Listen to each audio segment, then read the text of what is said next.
别再哭了，救命啊！门板都要塌我娃身上了。谁在说话？往我这边看，你快看鸡窝侧边，我的娃娃被旧门板压住了。鸡开口说话了，我不会是连续熬了3年996，累出妄想症了吧？我有正经名字，傻丫头，别一口一个鸡胡乱叫我。我叫陆华，院里管事儿的。安宁是傻子，翻土都不会。我居然真能听懂鸡说话。头一件大事，立马给我重新修个结实鸡窝。现在这个破地方，四处漏风，住着浑身硌得慌，我连下蛋的好心情都没了。第二，你前几天拌的鸡饲料寡淡无味，难吃到我都不想碰。按你爷爷生前留下来的配比，重新调一份玉米碎、粗粮、菜籽饼，比例一点不能差。第三，院里水缸的清水必须天天勤换，别装满水就扔那放好几天发臭。换作是你，难不曾愿意喝放了好几天的冷水。我修好了，现在跟我打理这块菜地。你这地荒里长半人高杂草，土块硬的跟石头似的，锄地得顺着垄沟扦刨，别一下刨太深把菜根刨断。我以前在城里只会点外卖，哪会种地啊？听我的准没错，杂草要连根拔，不能只掐叶子，土块敲碎整平，后续种菜才能扎根。边角空地放翻松，回头种点青菜、小辣椒，自给自足多师傅。瞧瞧这菜地，这才像样，总算没白费我一下午嘴皮子。好孩子，去鸡窝里掏个热鸡蛋补补身子，干了一下午活，别累着。这颗蛋不对劲，花纹个头全都跟普通鸡蛋差远了，哪来的？龙花，这颗雪舟卵到底哪来的？雪舟可是国家1级保护动物，私自捡蛋要出事的。昨天我去后山溜达，在草丛里捡的，摸着手都凉透了。我好心抱回来帮着孵2天，能有啥大问题？这么稀罕的蛋，我才想着跟你分享呢。白天手机实体明明白白标了雪蕨1级保护动物，我该不会是当时光线太差，看花眼认错蛋了吧？万一只是普通野鸡蛋，那我纯属自己吓自己。可龙花那只老母鸡说是后山捡的，后山林子真要是保护动物的蛋留我这儿，我岂不是踩大雷了？早知道当初就该拦着龙花，不让它后山到处乱捡野东西。这下好了，摊上烂摊子甩不掉。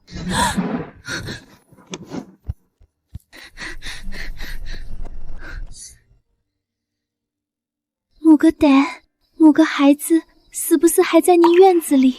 我的老天奶啊，这是什么鬼运气？我从城里逃回来，就想安安静静种地躺平，怎么还把保护动物一家子全招家里来了？什么叫私自饲养，牢底坐穿？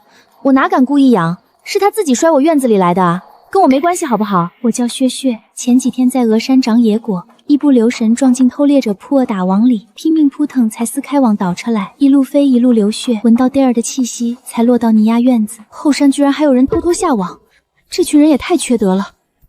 林子里的到处都是捕兽夹、捏网，好多同伴都被抓住了，也就我侥幸逃了一命，就是翅膀伤得重。行吧，算我心软，我先留你在院子养伤，等你翅膀彻底长好，我再送你回后山深山，那才是你该待的地方。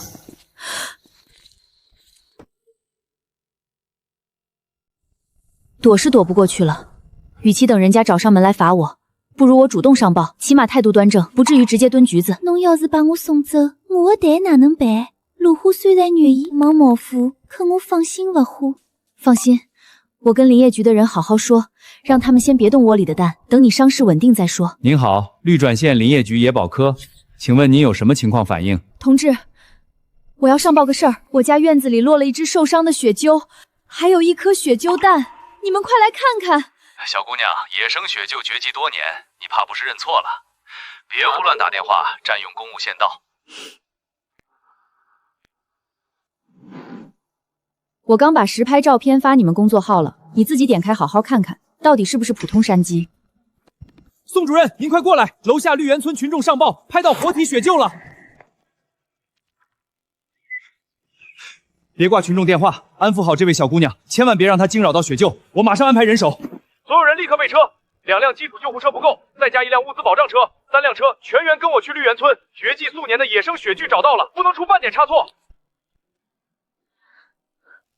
妹子，别总闷在纸箱里，来我新打的鸡窝坐坐，干草晒了一整晚，暖和得很，躺着孵蛋舒服。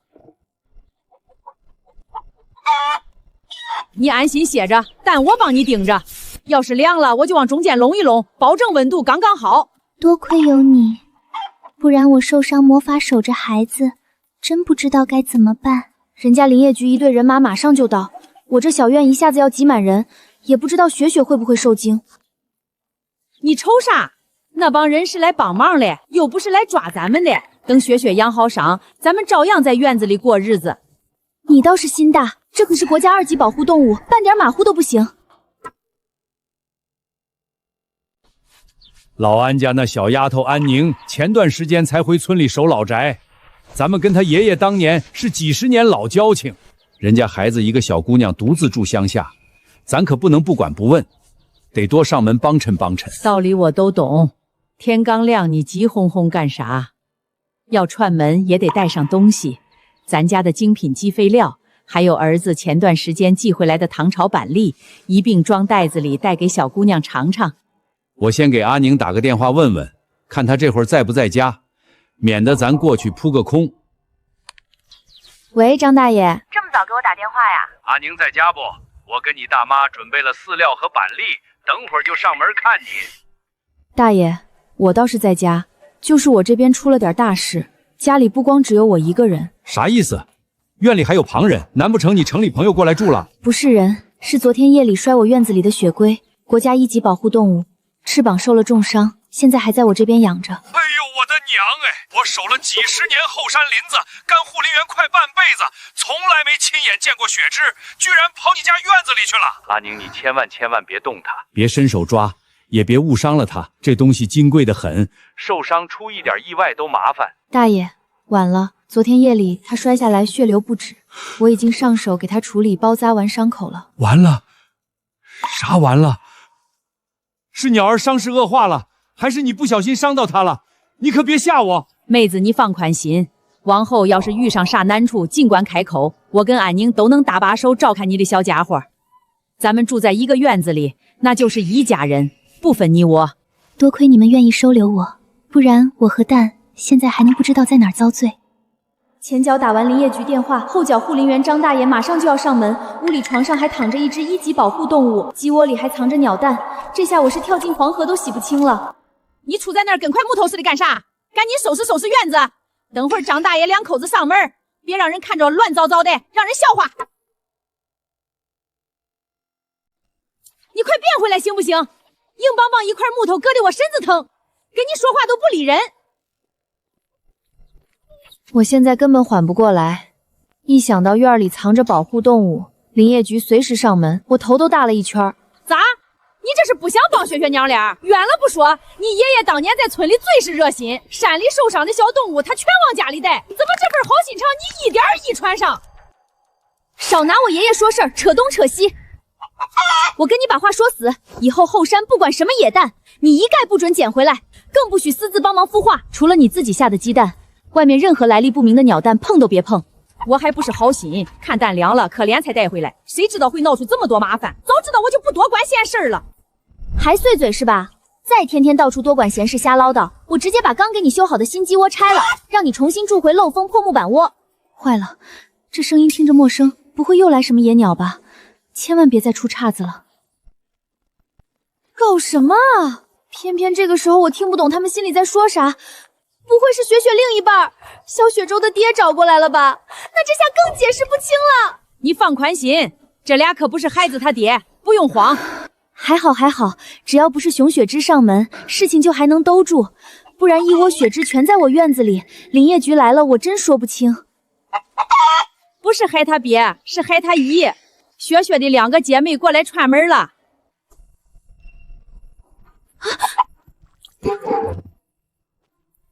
怎么还来亲戚了？雪雪跟我们说，这小院管吃管住，还安全没人偷猎。姐妹俩寻思着，以后咱们干脆长期在这儿落脚算了。是啊是啊，这里干草软乎乎，还有干净水喝，比后山躲躲藏藏舒服100倍。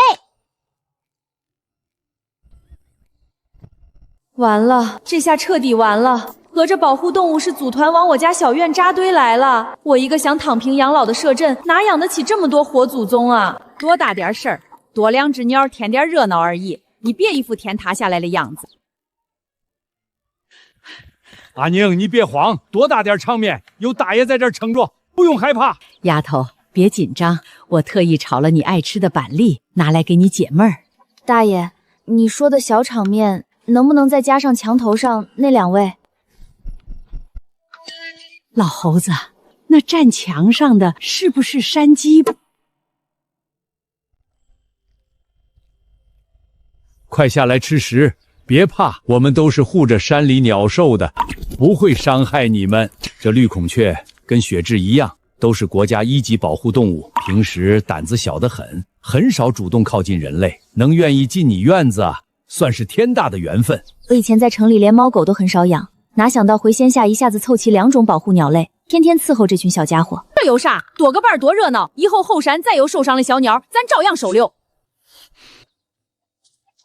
安宁，你快看看我美美，这2天她总黏黏的，不爱吃食，飞2下翅膀就发抖，夜里还总缩成一团哼哼，看着确实不对劲，翅膀一直耷拉着，一点精神都没有。大爷，你快帮我瞧瞧是什么毛病？我干护林员几十年，一眼就能看明白。这小家伙是翅膀关节劳损，应该是之前躲避偷猎者频繁剧烈飞行，拉伤了经络，不及时理顺，以后会影响飞行。那该怎么调理？我上次只给雪雪处理过外伤，这种关节拉伤我一点经验都没有，怕下手重伤到它。不难处理，先用温和草药水热敷软化筋脉，再顺着翅膀骨骼轻轻揉按疏通淤血，手法得轻，力度要拿捏准，不能硬掰关节。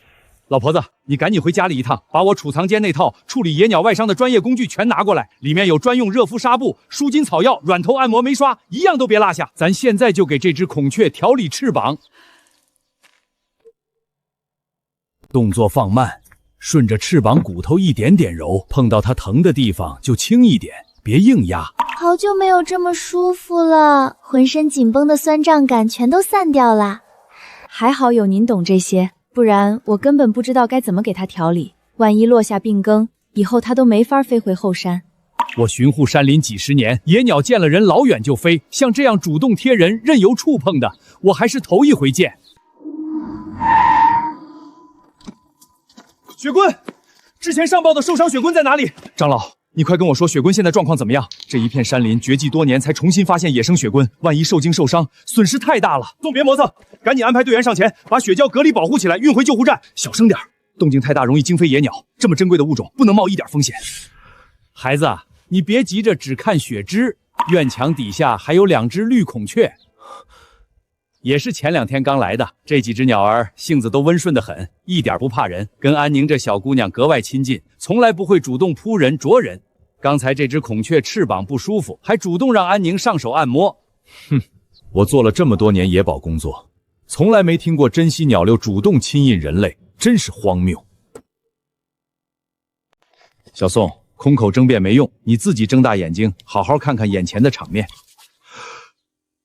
长老，咱们这片山林里的野生鸟类什么时候变得这么自来熟了？正常野鸟老远听到人声就会四散飞逃，哪有这般黏着人的道理？光说这些没用，先进去近距离查看鸟类健康状况，做好救助登记。这些人咋对过来？是想要做啥嘛？谁敢贸然往前凑，我们直接上去啄人。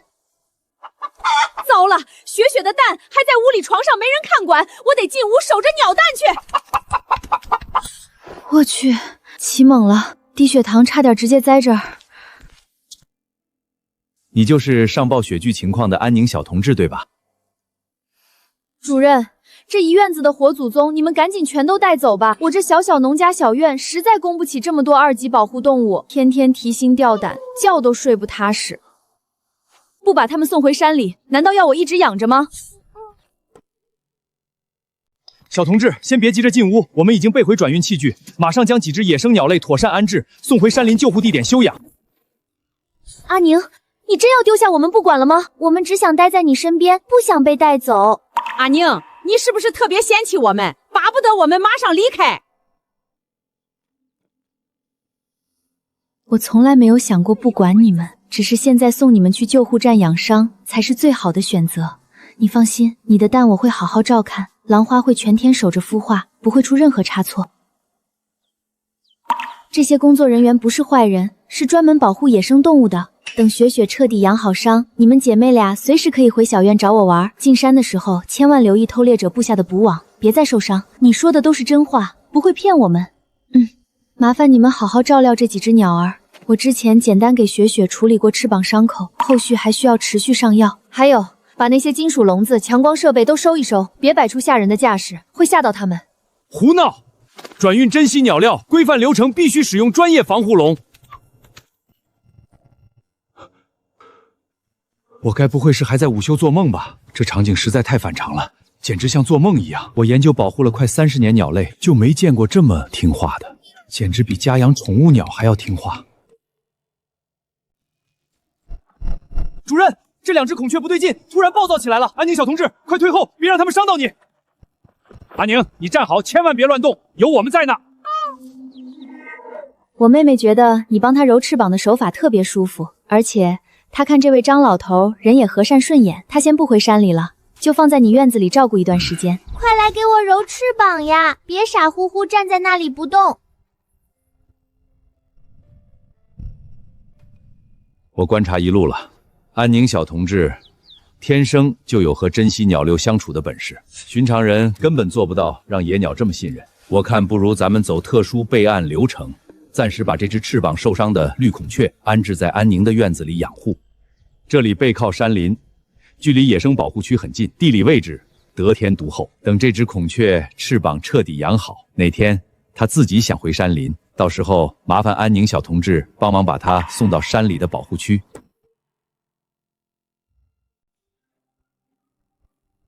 安宁同志，昨天咱们班子连夜讨论，寄养绿孔雀的备案批下来了，这份文件你收好，后续所有检护记录都要按要求留存。宋主任，说实话我真扛不住，我当初辞职回乡下，就只想种小菜地，养几只普通鸡过清闲日子。这种受法律保护的珍稀鸟儿，我一点专业经验都没有，万一照顾不周出问题怎么办？你完全不用有心理负担，我们林业局会定期安排鸟类专家下乡，手把手教你鸟类救护、日常喂爱全套流程。再说张老护林一辈子，各类鸟兽习性门清，随时能过来搭把手。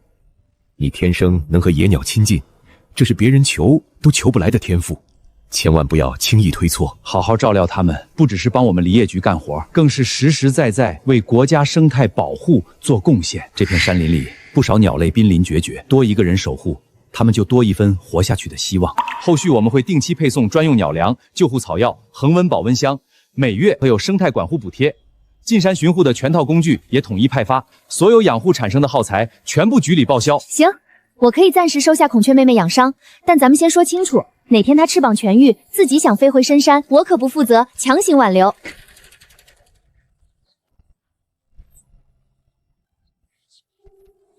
书上说每日按摩不能超过1刻钟，力度要轻，不能拉扯骨骼。你要是疼了就轻轻叫一声，我立刻停下。这孔雀丫头不爱吃林业局送来的精品饲料，闻2口就躲开，一直惦记你锅里香喷喷的吃食。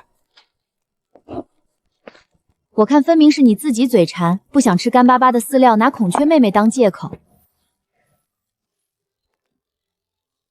别盯着我的饭了，你们吃这个。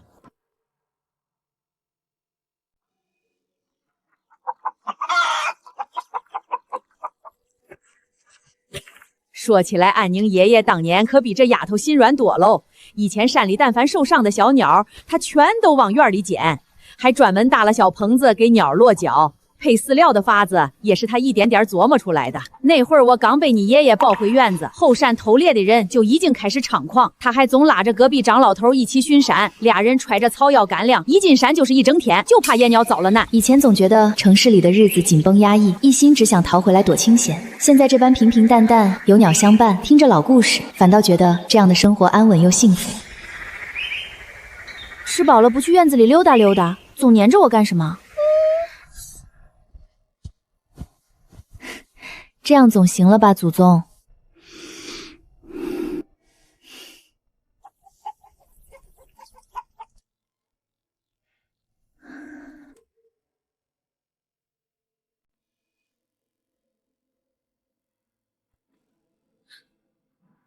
不会又是什么受伤的野鸟摔下来了吧？可别再给我添新麻烦了。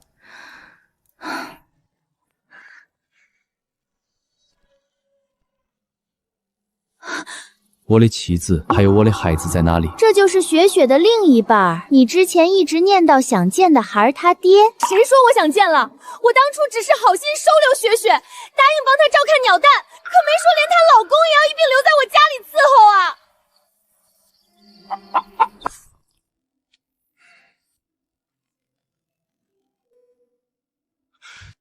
别用你手里的那块板砖对着我。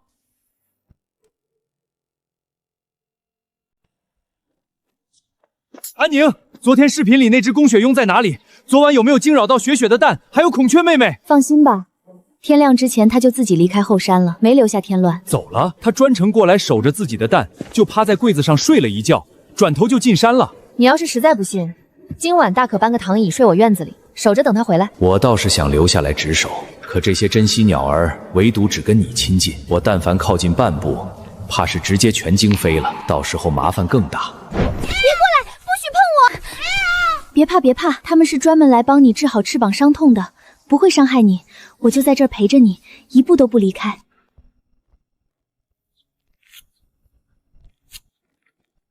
安宁，你天生就有和野生鸟类相处的特殊能力。我们里业局商量好了，想正式聘请你做绿园村专属驻村级野好边外远护员。聘书我今天都一并带来了。主任，我当初拼了命从城里辞职回乡，图的就是不用上班，不用应付繁杂工作。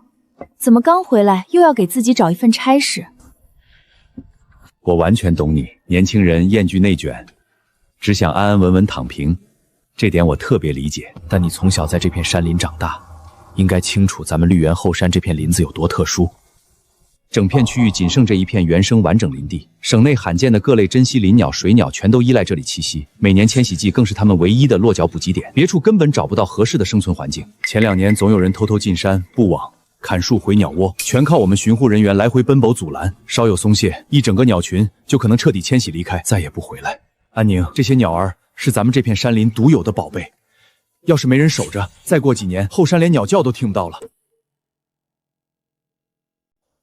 我不逼你现在立刻给我答复，但是安宁同志，今天我说的这些话，你一定要静下心，慎重好好考虑。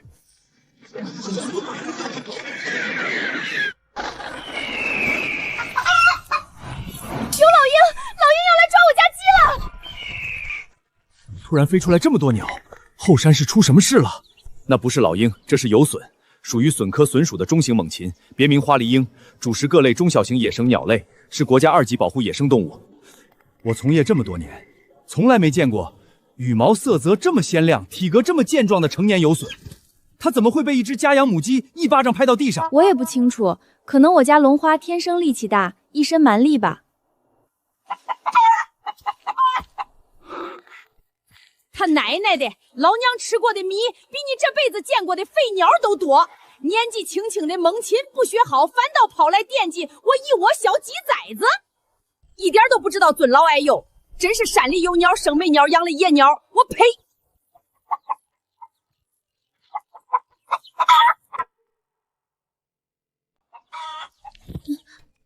安宁同志，现在情况特殊，由不得你推脱了。我们已经在院子4周装好高清监控摄像头，24小时不间断看护这些野生鸟类，日常照料全靠你多上心。任何突发状况，随时打电话联系我。你们什么时候偷偷装的摄像头啊？我住在这儿，我的私人隐私谁来保障？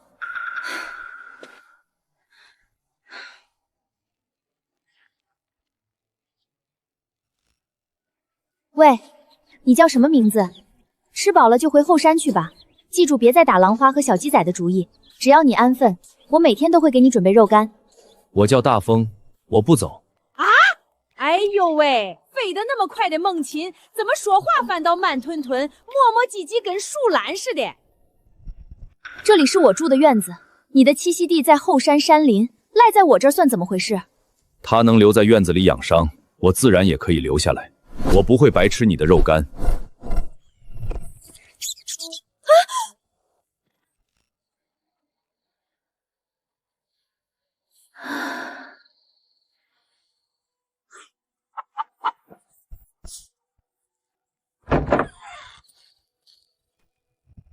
后山深处藏着一方极少有人踏足的溪谷，谷中遍地原生黄金、天麻、皆是山林孕育的珍贵药草，你想去就去。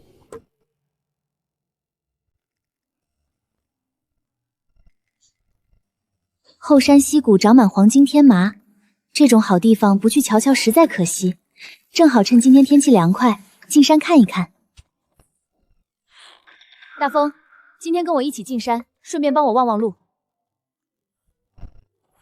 糟了，昨夜只顾着告知妖谷位置，忘了提醒他那片山谷岔路繁多，极易迷路。看来得抽空去找一趟图图。不知道那只朱鹮还在不在后山栖息？万一安宁遇上危险，也好有个帮手之路。不对劲啊，这条路我们刚才是不是已经走过一遍了？怎么兜兜转转又绕回来了？我认得这片林子，刚刚我们就在这边吃过甜甜的野浆果，确实绕圈了。你们在此等候，我飞到高处查看地形，这里的路不对劲儿，小心有隐患。老爷，你听见没？上头有游隼的叫声，这猛禽值钱的很，要是能抓住，能卖不少钱。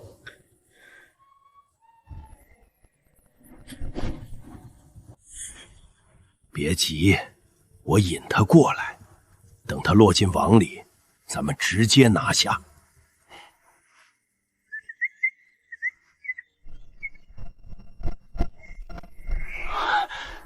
风，你快回来，阿宁踩到兽夹了。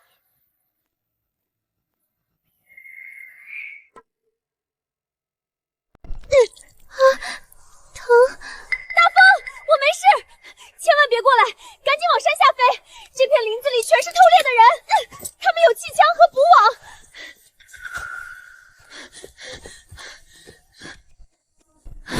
往左侧溪水小道跑，那条路直通三角，偷猎人不熟那条岔路。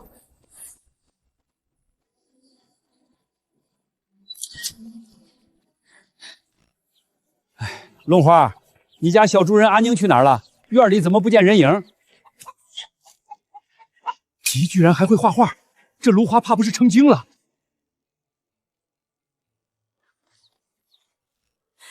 大爷，后山藏着一伙偷猎者，他们一直在后面追我。老爷，那是张老头，不追了，我们走。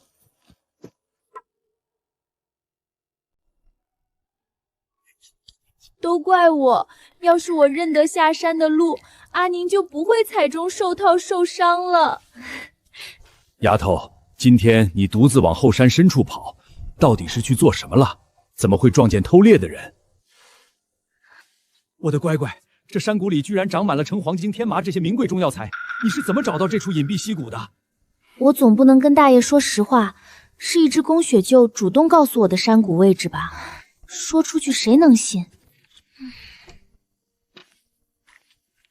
现如今市面上中药材收购价一年比一年高，这片溪谷要是传出去，保不齐又会有人进山乱采乱挖，加上还有偷猎团伙潜伏，你绝对不能再一个人贸然往深处走，一不小心就会有性命危险。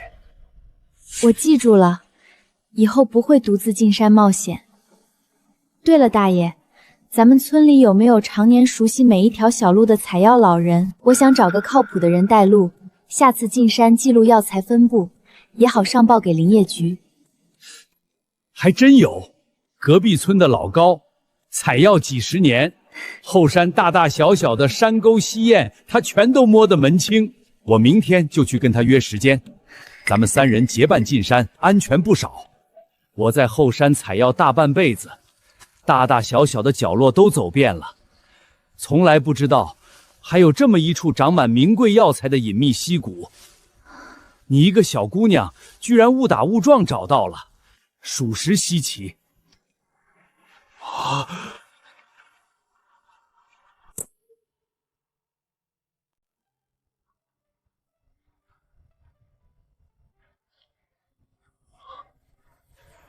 我12岁就跟着家里长辈在绿园村周边大山采药，几十年翻遍了周遭所有山沟崖壁，居然从来没发现过这么一处藏满名贵药材的隐秘溪谷。今天算是开了眼界。大爷，咱们采药只挑选年份浅、刚长出来的幼苗就好。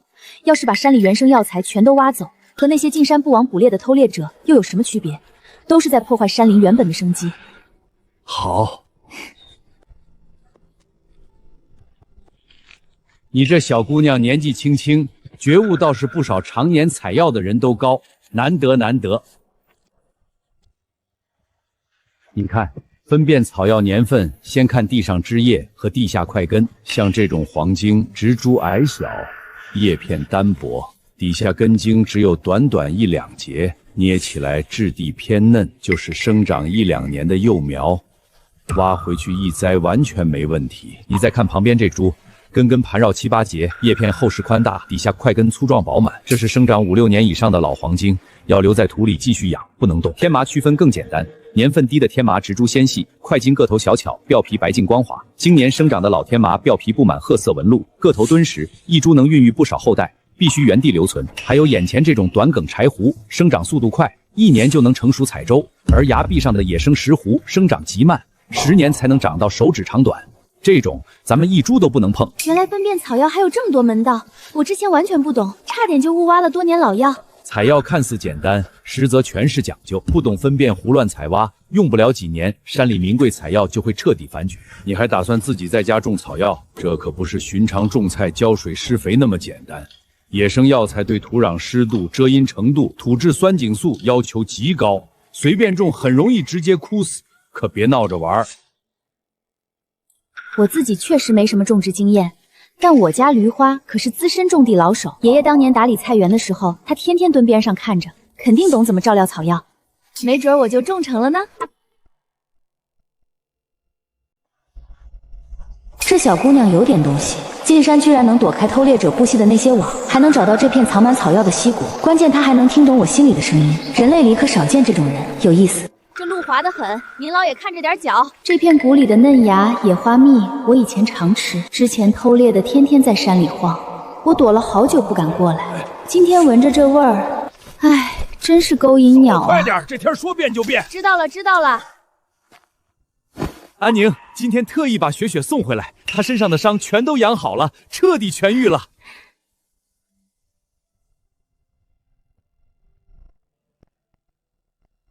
照现在后山这情况，偷猎的这么猖狂，雪雪暂时肯定不能放回山里，太危险了。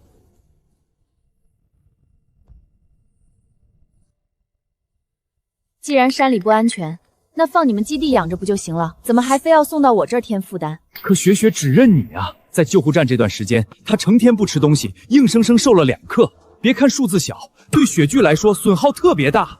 你现在跟我说个理由，为啥不能把雪雪放你院子养？那你倒是说说，非得把它放我这儿的理由是什么？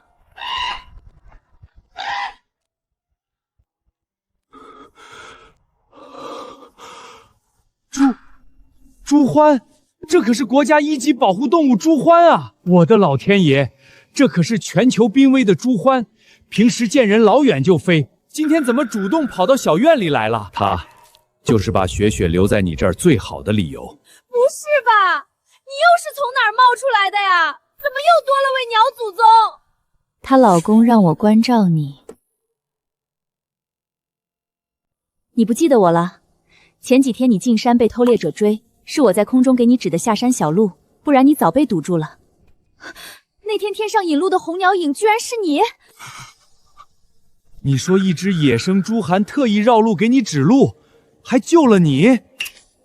朱鹮迁徙跨大海都没问题，靠磁池、太阳认方向，几百公里外的水田山林都能记清楚，认路倒是不稀奇。现在哪是说认路的事？重点是野生朱鹮主动出手救人类，这跟我学了几十年的鸟类行为学完全对不上，根本没有这种先例。李局长，赶紧安排人过来记录朱鹮图图的各项生命特征，全部接档留存。好，我马上安排。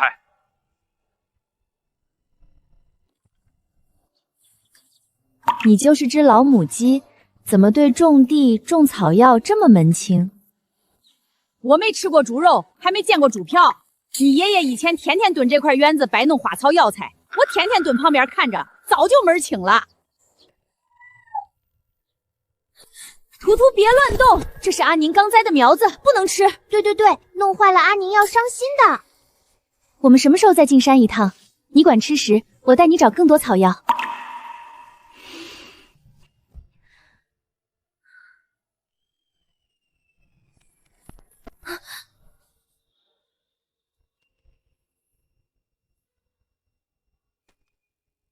我也要去。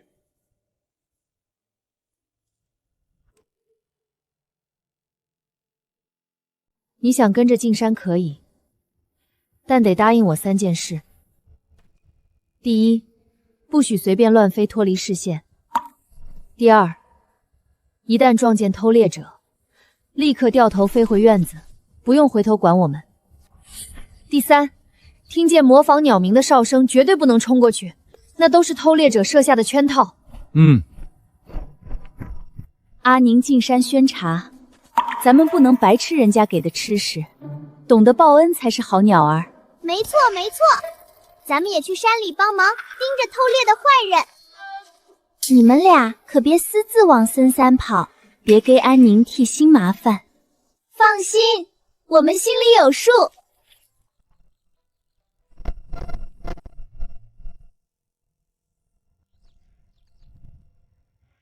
这种小型雀鸟也是受保护的，偷猎的抓去贩卖，全是违法行为。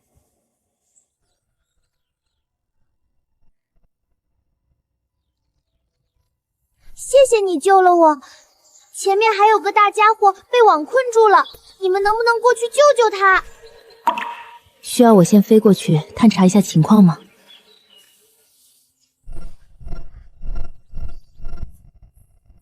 大爷，咱们跟着图图往那边走，看看是什么小动物被困住了。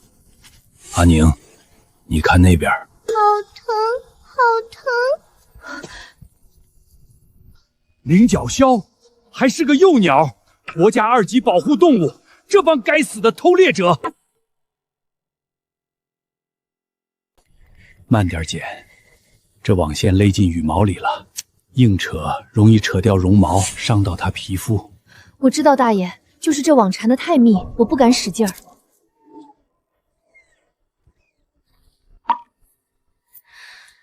这片林子藏了这么多陷阱，往后得常来巡查，不然不知道还要困住多少小鸟。先把小家伙带回院子处理伤口，溪谷咱们改天再去，眼下救他要紧。这几样草药碾碎兑水，能消肿止痛。等下给这小猫头鹰敷在勒伤的地方。还好您随身带草药，不然我都不知道该怎么处理伤口。这哪来的老鼠啊！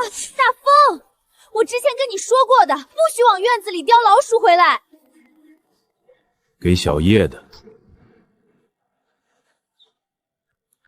他叫小叶，可我从头到尾都没听见他说啊。他年纪太小，鸟妈妈我在身边，没有长辈教他听懂话，开口说话。别怕，这一院子的鸟儿长辈都会陪着你，慢慢教你说话。丫头，你这是在跟谁唠嗑呢？我怎么什么都没听见？坏了，我是不是下手太重，把它闷坏了？阿宁叫起来的动静比咱们所有加起来都吵。你别一惊一乍的，菱角鸮是夜行性猫头鹰，白天本就嗜睡，刚才折腾太久耗光力气，这是睡着了，不是出事儿了。吓死我了，我还以为闹出大事。你们快过来看看，蛋壳有动静了。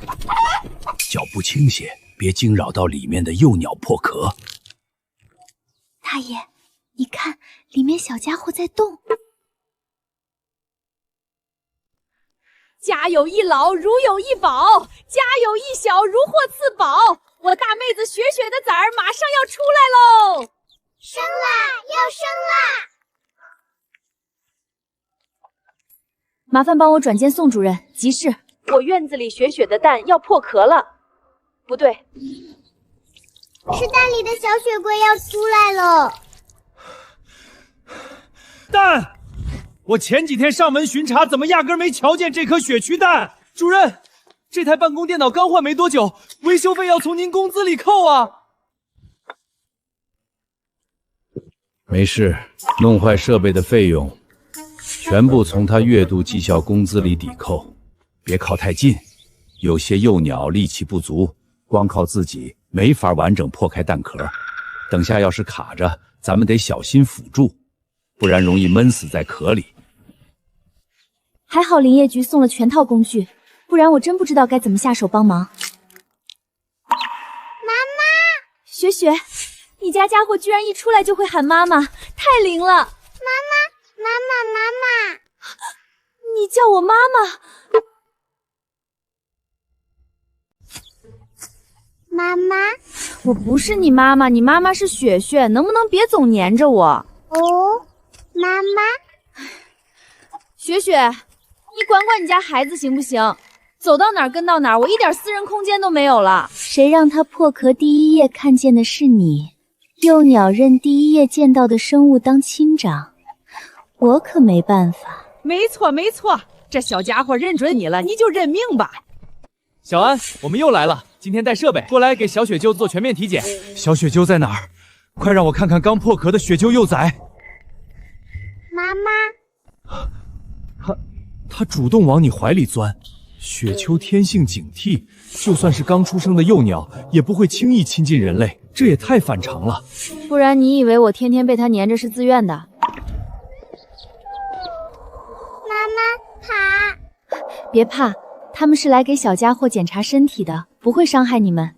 雪雪，你也别这么大敌意，之前都见过好几次了。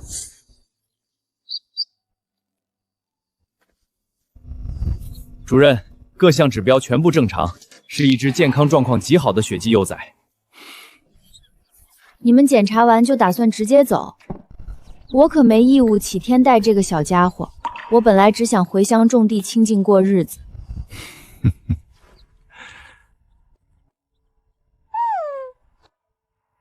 安宁同志，你可太小看自己了。你天生就和野生鸟类有缘，照顾它们对你来说根本不算难事。差点忘了，这是这个月的生态感护补贴工资，你收好。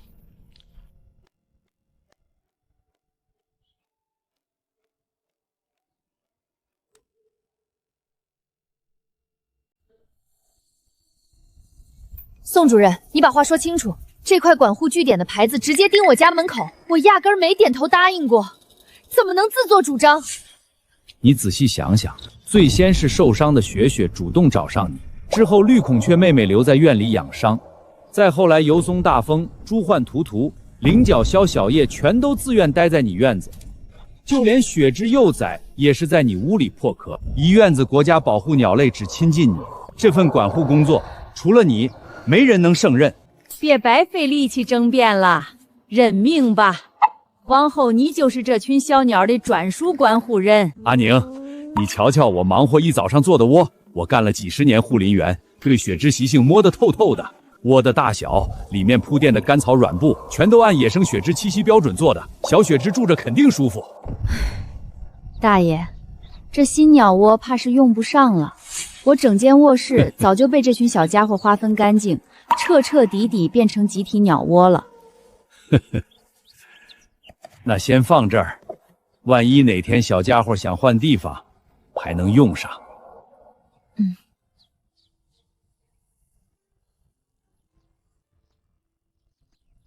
奇怪，今天从早上到现在都没见到绿孔雀姐妹俩，往常这时候早就凑过来找我要杂粮吃了。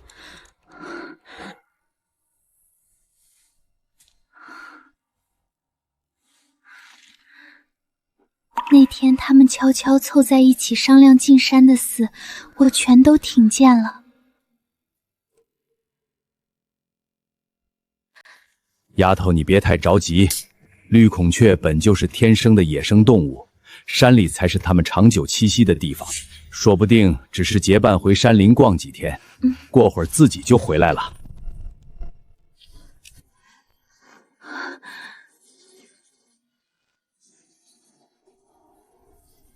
你们俩一大早跑山里去干什么？怎么弄得满身狼狈，看着跟逃命回来一样？阿宁，我们差点再也回不来见你了。我们本来想进山给你找大山里藏着的宝贝。谁知道北边那片林子也藏着拿气枪拉捕网的坏人，差一点就被他们捉住了。还好我反应机灵，躲得快，不然我一身漂亮羽毛都要被坏人拔秃了。明明是我更警觉，要不是你半路非要绕路捡一颗蛋，我们早就安安稳稳回到院子了。还不是你非要去山下水库玩水耽搁时间，不然我怎么能发现这颗蛋？等等，你们嘴里说的蛋是什么蛋？从哪里捡回来的？我在山里待了几十年，见过各种野鸟走兽的蛋，可这么大一颗，纹路还这么特殊，我实在认不出来。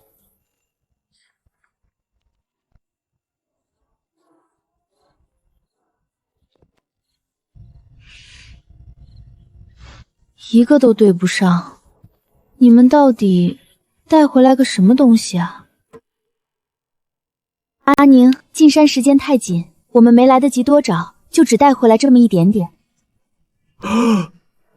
这是野生铁皮金蝉石斛，老高之前跟我提过，这东西市场上按克计价，整片崖壁的天然野生群体价值几百万，还是国家2级保护野生植物。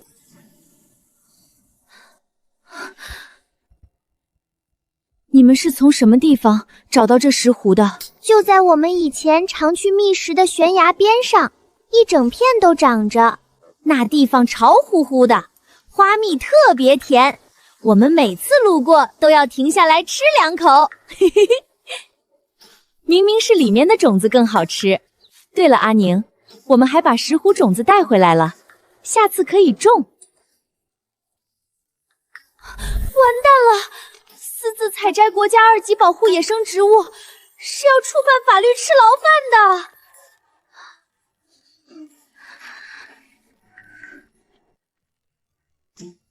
发财了！要是带着这群鸟儿带路，找到整片石斛崖壁，后半辈子都不用发愁了。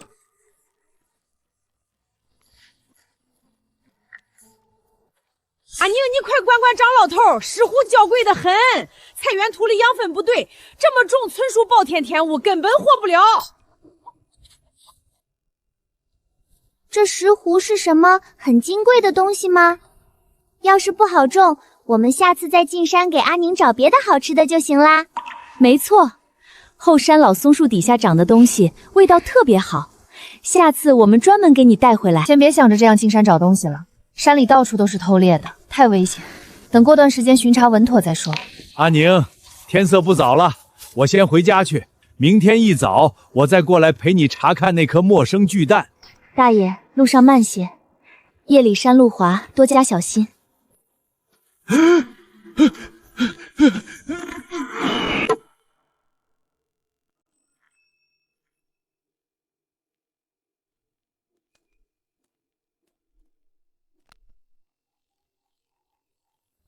公，你总算来啦！我等你好几天了。干妈，这只大鸟是我的干爹吗？什么干爹？我是你实打实的亲爹。孩子年纪太小，不懂事，你别往心里去。对了，老公，你身后这只大家伙是谁啊？白尾海丁！我这辈子居然亲眼看见活的白尾海丁，这可是国家1级保护濒危大型猛禽呐！大型雄禽，完了！我这院子里一院子小鸟，还有小叶、小雪窜这种幼鸟，在他眼里不全是现成食物吗？你，我警告你别乱来！李小龙你知道吧？他可是我偶像，我打架超厉害的。我没有恶意，不会伤害你们。你这话说出来，你觉得我能信你吗？你身后那2只彩色小鸟，身上沾着我孩子蛋壳的气息。我们俩是纯素食主义的鸟儿，平日里只吃花蜜、草药种子，从来没碰过你的孩子。真的不是我们伤害他。是啊，我们进山只是捡了一颗蛋带回来，根本不知道那是你的宝宝，我们没有半点坏心思。丫头别慌，看这大鸟模样，不像是来打架寻仇的，先问问清楚再说。大鸟伯伯，你的宝宝长什么样子呀？和我一样毛茸茸吗？你是那颗巨大鸟蛋的爹吗？我的巢穴住在北山深处水库崖边。前几日我外出捕猎觅食，折返回去就发现巢中空空如也，我的孩子不见了踪影。我的妻子遭偷猎者迫害，至今下落不明。他留给我的，就只剩这一枚尚未破壳的蛋。他实在太可怜了，干脆让他留在院子里吧。如今院里早就住满各式各样的鸟儿，多一只白尾鹰根本不算什么。就让他陪着自己的孩子在这里安稳。咱们这小院哪里还有多余的地方？后院菜园全是精心培育的珍稀中草药，屋里每一处角落都被这群鸟儿占得满满当当。床铺、房梁、挂钟洞，没有一处空闲。这白尾海雕体型这么庞大，连同它的巨蛋，根本没有落脚的位置。安宁，收起你泛滥的同情心。你当初执意回到乡下，不就是想躲开城里的纷扰，安安稳稳过几天清静日子？一旦留下这只猛禽，往后只会更吵闹，麻烦事只会成倍增加。安宁，你扪心自问，你真的厌烦这群吵吵闹闹却格外可爱的鸟朋友吗？我没有，他们一次次出手帮你对抗偷猎者，为你指路，替你探查山林陷阱，从来没有索取过什么回报。他们帮了你那么多，而且都那么信任你，能理解他们、懂他们的人只有你啊。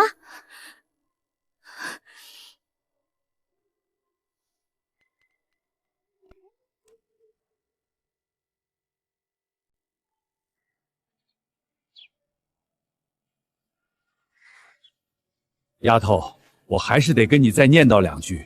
白尾海雕那体型摆在那儿，翅膀展开比你整张床都宽。你真打算让这么大个猛禽夜里跟你挤在一间卧室睡觉？万一它夜里翻身碰碎自己的蛋，或是不小心压到床上的孔雀姐妹，那可都是麻烦事儿。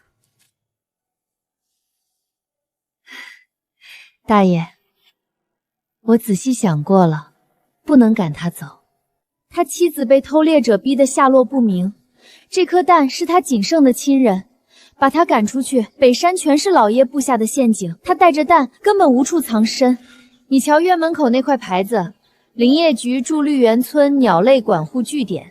既然官方认定我这里是救助保护鸟类的点位，收留无家可归的一级保护猛禽，本来就是我该承担的责任，总不能遇上体型大的鸟儿就往外推。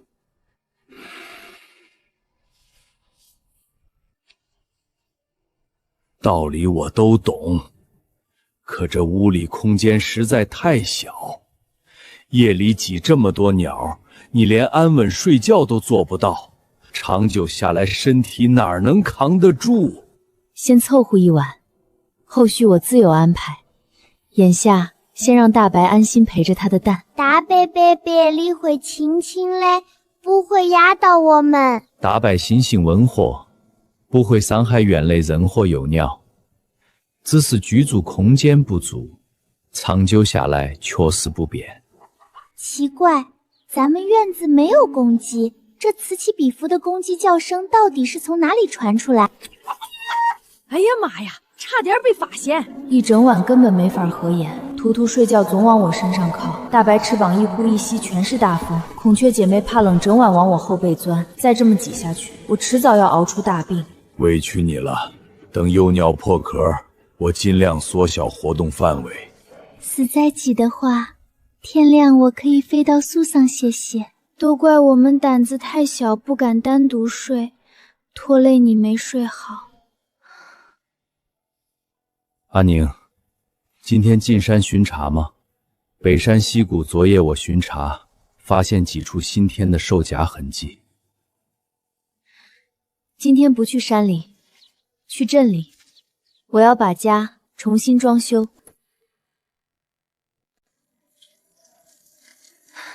这天热得离谱，车也跟我作对。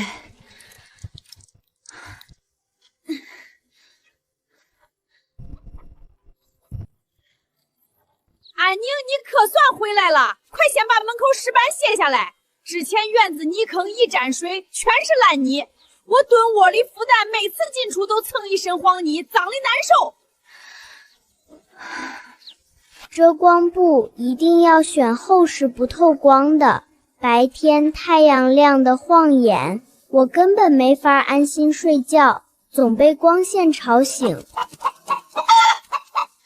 我一个人跑遍全镇建材市场，扛木板、搬布料、拧螺丝配件，来回折腾一上午，腰都快累断了。你们倒好，一个个站旁边光提各种要求，半分力气都不肯搭把手，良心不会痛吗？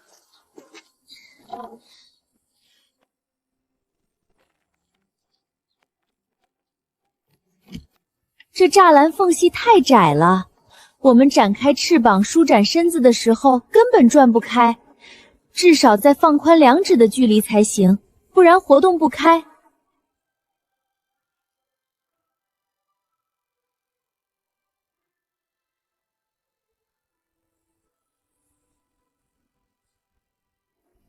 而且栅栏底部要贴紧地面，不然草丛里的小虫会钻进来打扰我们休息。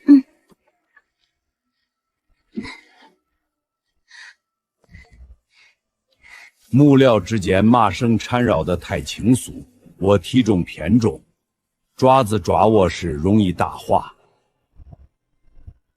我的弹要放在高处朝向里，万一我站立不稳失足坠落，弹一定会滚下来磕碰受损。多绕几圈麻绳加固，条牢锁死，不能松动。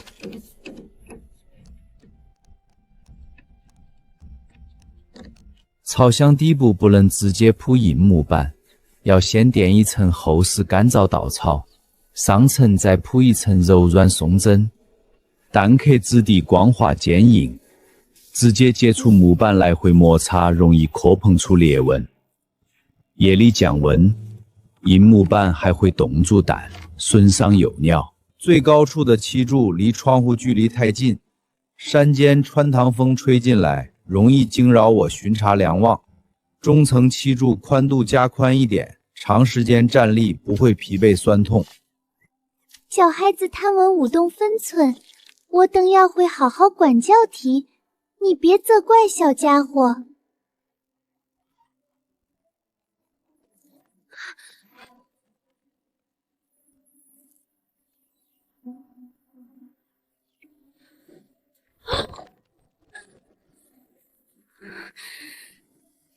大风，跟你说过多少次不要随便往院子里叼老鼠，吓到大家怎么办？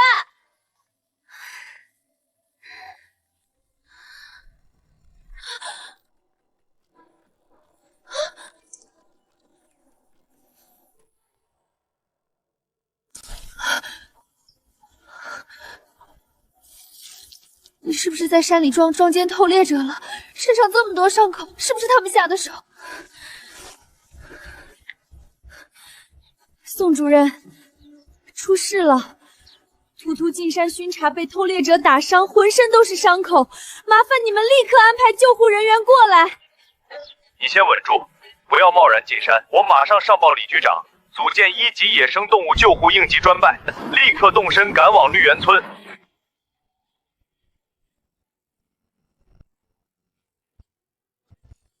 丫头，你别冲动，就你一个人拎着镰刀进山，老爷他们手里有气枪、捕网，太危险了，千万不能孤身犯险。图图还有院子里每一只鸟，早就跟我家人没有区别。偷猎者3番5次伤害他们，我怎么可能冷静地待在家里等着？你就是缺心眼儿。山里偷猎的手里全是危险东西，每次独自进山都要弄得一身伤回来，我天天在家提心吊胆。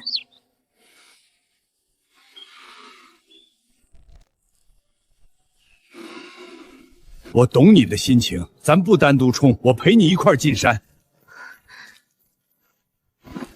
老头子，你和阿宁进山一定要多加小心，遇上危险千万别硬拼，及时联系森林公安。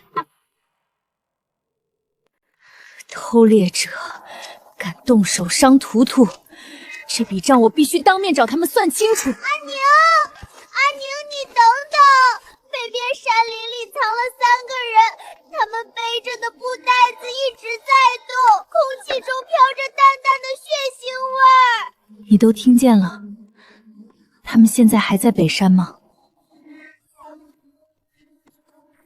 我刚醒就捕捉到他们说话的声响，嗓门特别大，还在商量说，这张新织的大网起码能捞10几只野鸟回去卖钱。我亲眼看见了，一共3个人，全穿灰扑扑的工装，领头那人嘴角长一颗星蒂，就这么大一块。大爷别冲动，咱们不能就这么贸然冲过去。偷猎的人就在北山山脚活动，现在正是堵截他们最好的机会，再耽搁一会儿，人就钻进深山找不到了。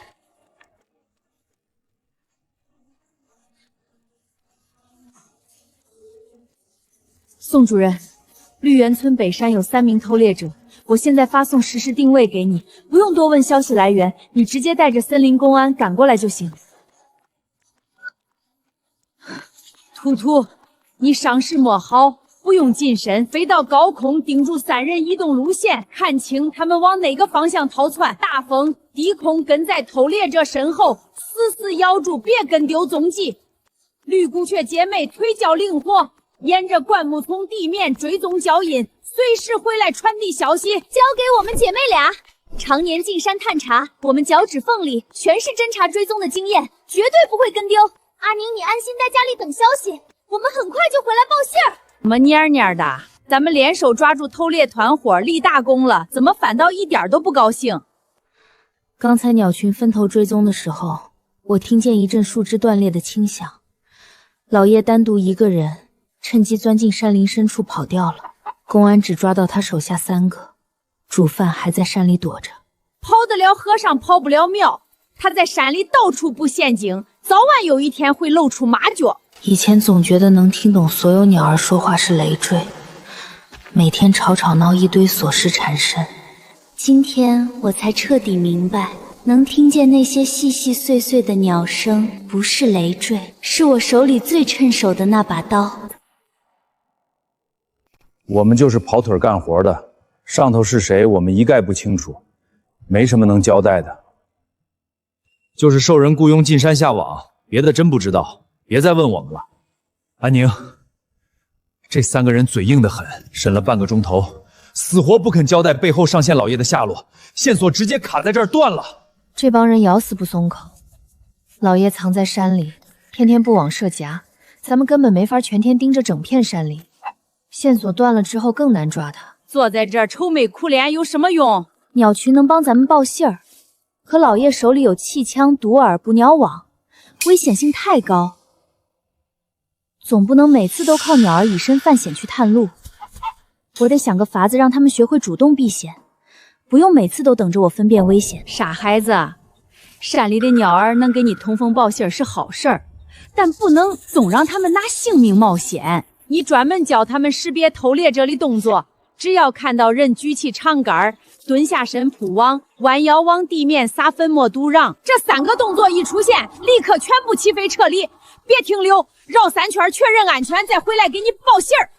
这个办法可行，今天我就手把手走他在院里演示，让所有鸟儿记牢危险信号。阿宁，北坡松林边上，老爷又偷偷布下捕鸟网，还用枯藤做伪装，我俩差一点就被整张网裹进去。要是今天白天你没教我们辨认举竿铺网的危险动作，我俩现在早就被网困住，落到老叶手里了。大爷，咱们悄悄去北坡看一看，不打草惊蛇。走，咱们摸黑上山。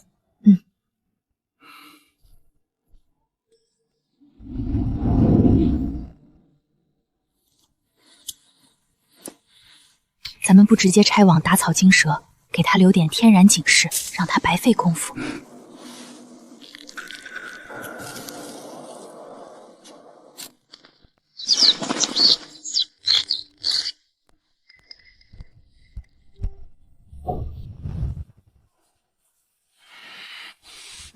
这山里的鸟他妈的成精了！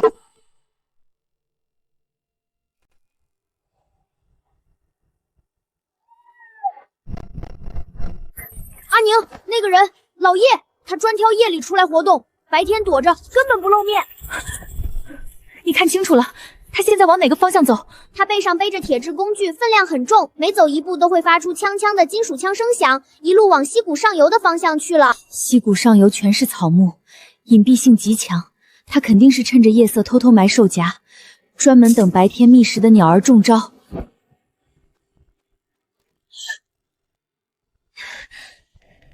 丫头，你千万不能一个人往前冲。夜里山林视线差，老爷手里有凶器，太危险。我陪着你一起。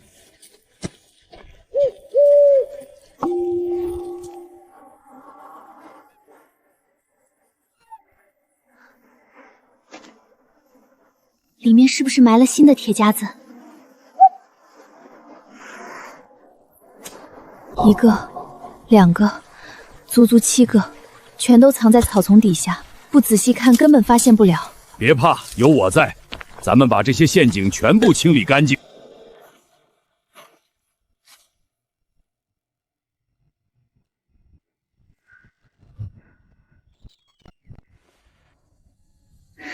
夜里进山拆除陷阱，你心里不害怕吗？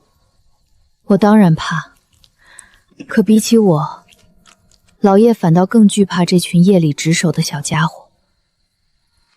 老叶开始玩夜的了，我的鸟也得夜里支棱起来。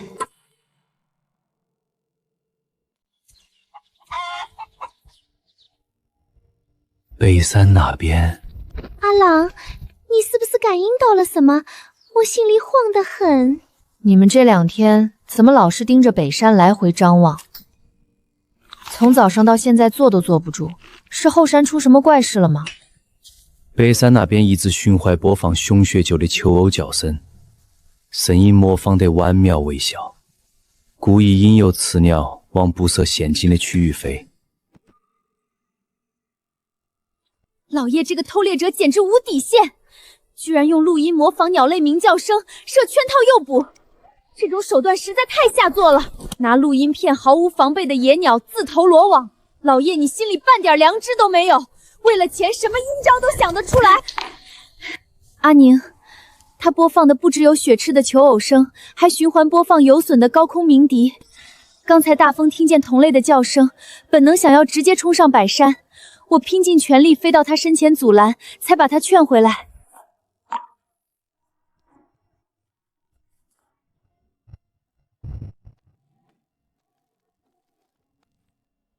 你们俩可真能折腾，宋主任给的广护设备说明书都被你们叼去电窝，现在只剩半截，我只能靠着残留文字摸索操作。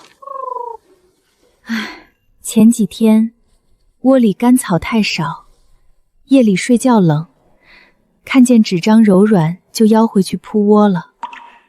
我们不知道这东西有用。对不起，阿宁，下次我们再也不乱叼屋里的纸质文件了。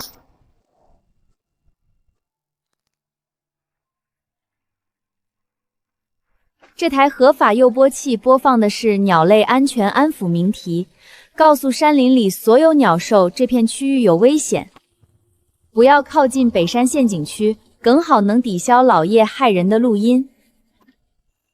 光靠播放安抚鸟鸣，只能暂时挡住鸟群，治标不治本。咱们得主动出击，直接抄掉老叶临时晾身休息的窝棚，断了他落脚的地方。抄窝棚风险太大，我们现在连他窝棚具体藏在哪儿都不清楚，贸然进山很容易踩中他提前埋好的兽夹捕网，万一受伤得不偿失。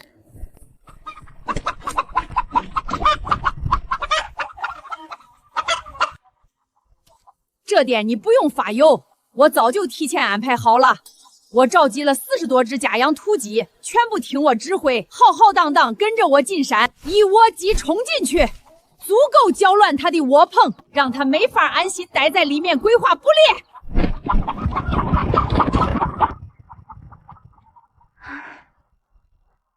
大风，你高空跟着鸡群全程盯紧，一旦发现老叶持有气枪或者危险工具，立刻折返回来通知我，千万不要单独上前对峙。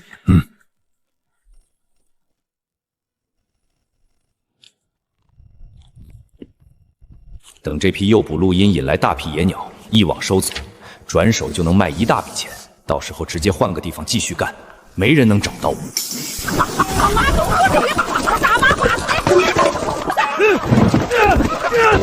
哪里来的一群土鸡？全都给我滚出去！别弄坏我的东西！把他的捕猎路线图毁掉，他就没法规划下一处陷阱点位。指南针丢进泥里，他在山里分不清东南西北，往后进山都会迷路。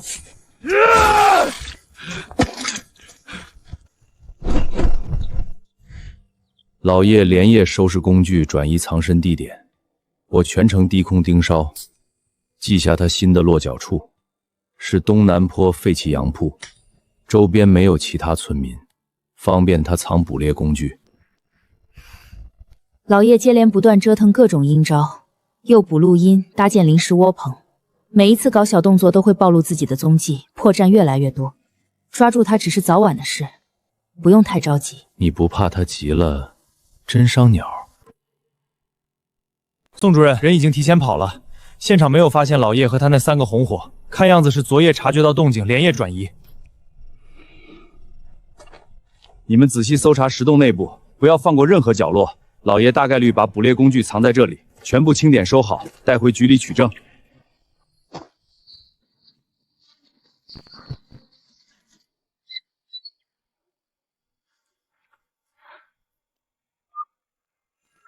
安宁，我们按照你给的坐标赶到废弃羊圈，老叶提前逃走了。不过我们查获了大量盗猎工具，还救下3只被困雀鹰。你有空可以过来一趟。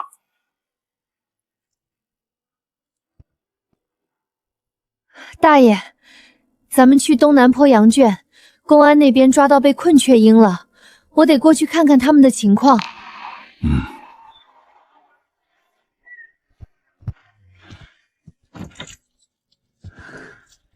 我骑车带你过去，山路步行太远，能节省不少时间。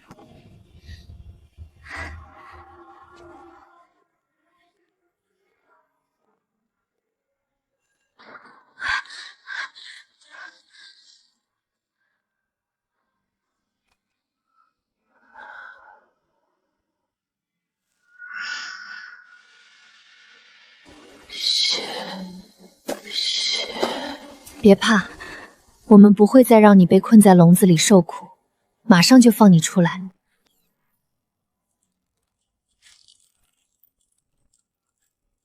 丫头，用钳子省力，铁丝锋利，容易划伤手，别硬扛。钳子会惊吓到他们，我动作轻一点，徒手拆笼不会刺激到受伤的雀鹰。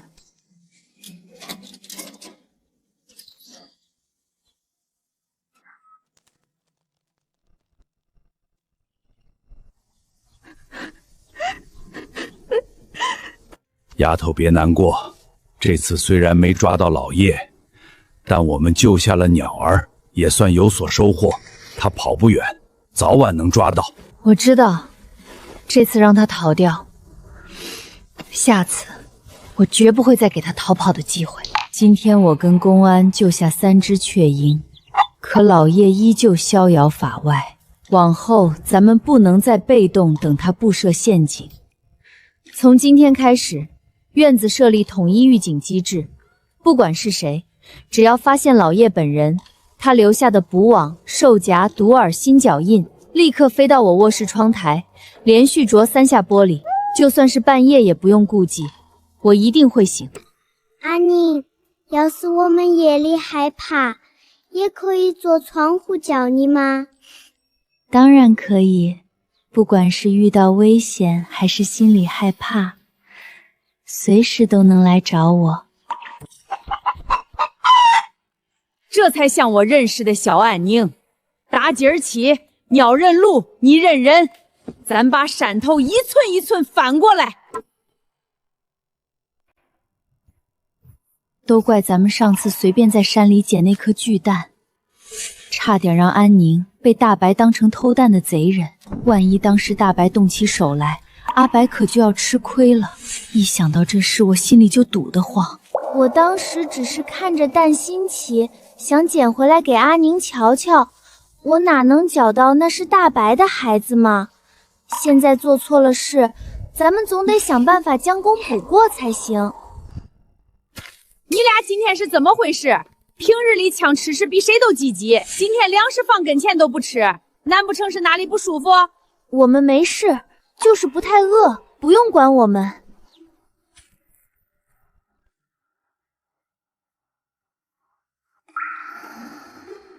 阿宁，快起床，我们带你去后山老食堂那边，有好东西给你看。什么老食堂？我早饭都还没着落，现在一点都不想出门爬山，让我再睡会儿。悬崖上家长了超级好吃的植物，花蜜甜滋滋的，茎干嚼起来像白糖一样。我们以前没事就天天飞到那边解馋，保证你去了不会失望。你跟着我们走一趟就全都知道了，绝对不会让你白早起一趟，快跟我们出发。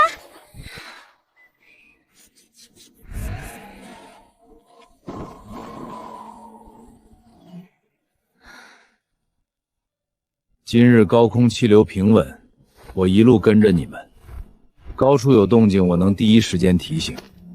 前面3岔路口转左，顺着溪谷走就能到。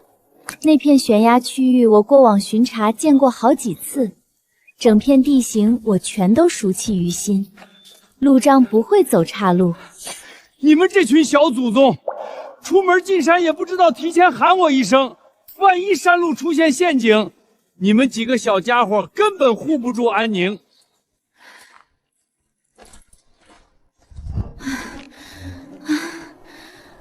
我当初辞职回乡下，明明是为了躺平养老，结果天天天不亮就爬后山，活脱脱成了这群鸟儿的苦力，真是一点清闲日子都捞不着。到地方了，你仔细闻一闻空气里的味道。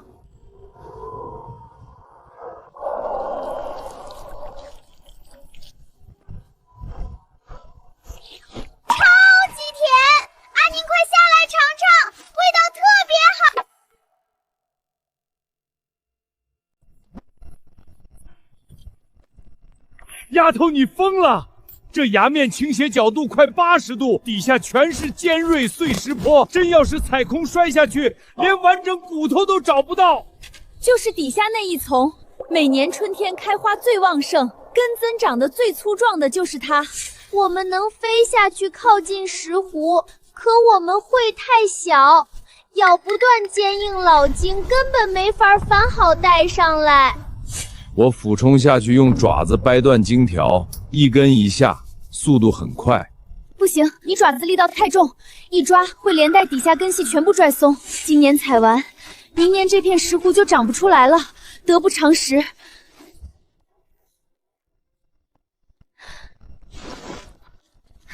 宋主任之前硬塞给我的3节抻缩采药杆，顶端带软布凸道的那根，我当时还嫌它占地方，现在正好用上。这杆子是林业局专门配给赶护员采珍稀草本的，软布不会划伤植株掉皮，你小心操作。你俩分别叼住布套左右两边，不要啃咬金属杆子，找准石斛老茎和根系衔接的缝隙，稳住位置。我在崖顶慢慢拧断茎干，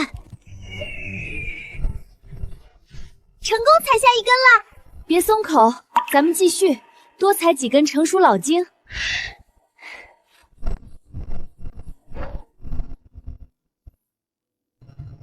这株小苗带着新芽，咱们带回去栽种，明年就能长出一大丛石斛。丫头慢些走，山路崎岖，别摔了手里的幼苗。一定要好好照料，必须把这株石斛幼苗种活，以后小院就能培育出原生铁皮石斛种苗，不用再冒险爬崖采集。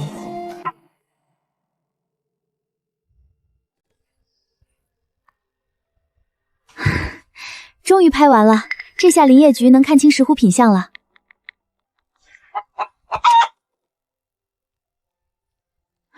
你这来回点亮屏幕折腾半个钟头，林业局工作人员也是要睡觉的，大半夜谁能秒回你消息？急也没用。这是整片野生石斛群落，万一照片信息写不清楚，宋主任没法确认，我心里踏实不下来。安宁同志，你照片里的石斛是今天在后山采的吗？确定植株位置在绿园村碱湖铺区，根茎断面的胶质你都拍清楚了？这可是品相顶尖的纯野生铁皮石斛，市面上几乎很难见到完整野生群龙。没错，就在后山那处垂直悬崖，是绿孔雀姐妹带我找到的整片石斛丛。照片每一处细节我都仔细拍到位了。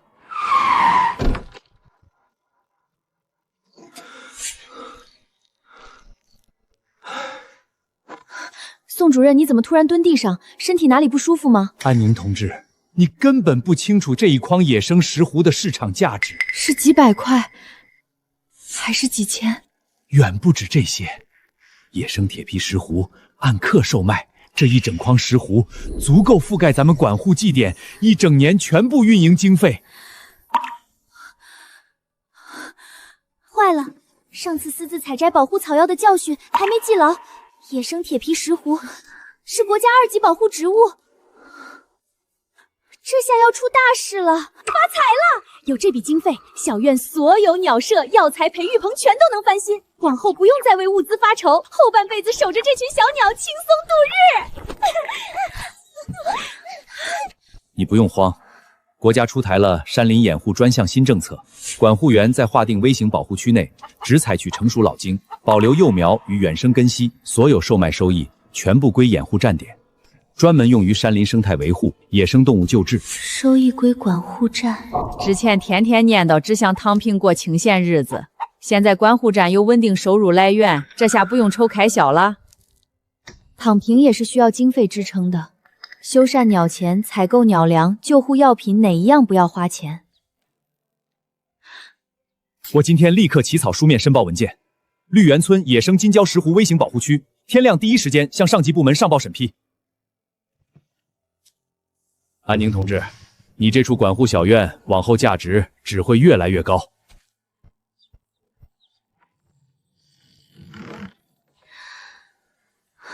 石斛能带来管护经费是好事，可小院一旦值钱，惦进这片山林、这批珍稀草药的人只会变得越来越多，往后麻烦少不了。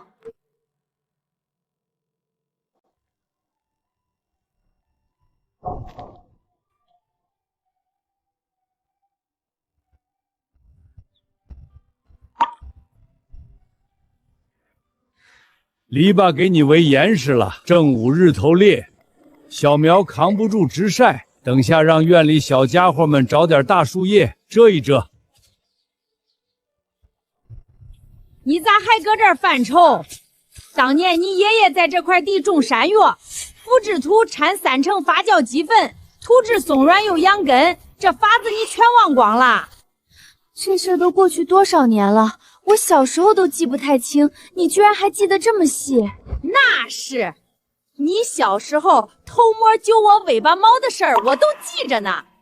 那几年我天天蹲鸡圈门口瞅他忙活，拌土、浇水、搭遮阳小架子，一套流程我看了整整3年，比你门儿清。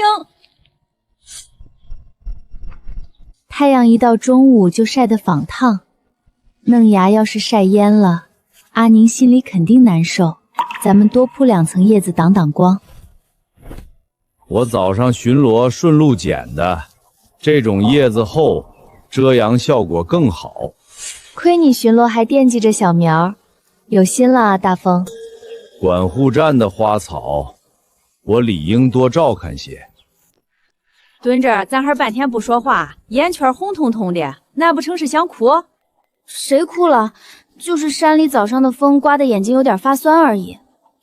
你当初拼了命想从城里逃回来躺平，现在天天伺候花草，照看一群小鸟，难道不比天天996加班舒服？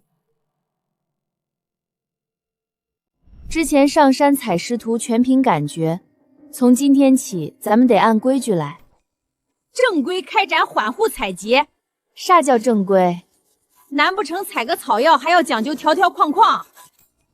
图图，你眼神最好，每次进山，先绕整片山林高空飞一圈，确认没有偷猎的陷阱、老叶的踪迹，我们再往崖壁走，安全第一。放心，整片后山的地形我都记熟了，高低树丛、隐蔽沟谷，一次都不会漏。红腹锦姐妹腿脚灵活，沿路灌木丛、树根底下仔细检查，但凡看到捕线、毒饵、兽夹，全部标记，确认安全再回来给我们报信。这事儿包我俩身上，地上藏的小东西一眼就能瞅见。哼！大风负责坐标标记，找到石斛群落之后，在正上方悬停3秒，再朝着群落俯冲一次，我在地面就能看清方位，方便记录地图。悬停3秒，再浮沉一次，我记牢了。采集只挑生长3年以上的老茎，新苗嫩根全部留在崖壁，每丛采7留3，采完当场用崖边苔藓裹紧断口，防止胶质风干变质。干完活儿统一发奖励，特制坚果干果，高蛋白鸟粮，每只参与的小家伙都有份儿。有零食吃，我们一定好好探路。那我干啥？总不能每次上山都不带我吧？雏鸟、小雪鸠、小叶他们年纪太小，留你在家照看院子，家里总得有个靠谱的镇场子。阿宁，这里藏着偷猎留下的网绳。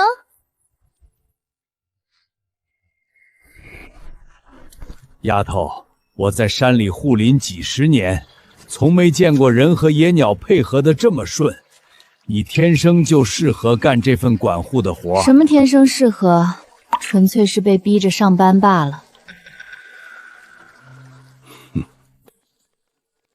是金属器具，老爷又进山布置陷阱了。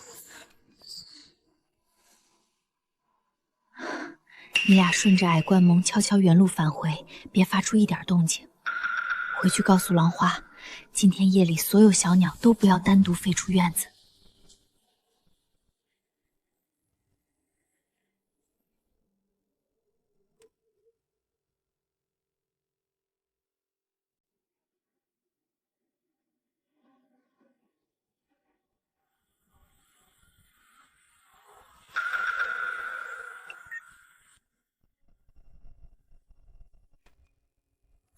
放心吧，人已经离开这片区域了，今天暂时不会在这里埋伏。咱们先回院子，等明天带齐工具再来仔细清陷阱。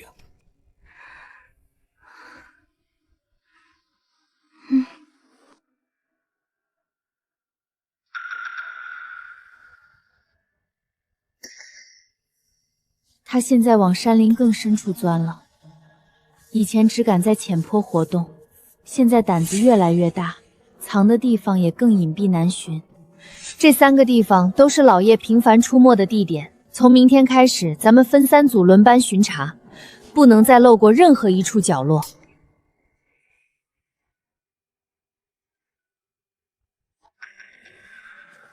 你们俩负责白天地面巡逻，沿着灌木丛、草沟慢慢走。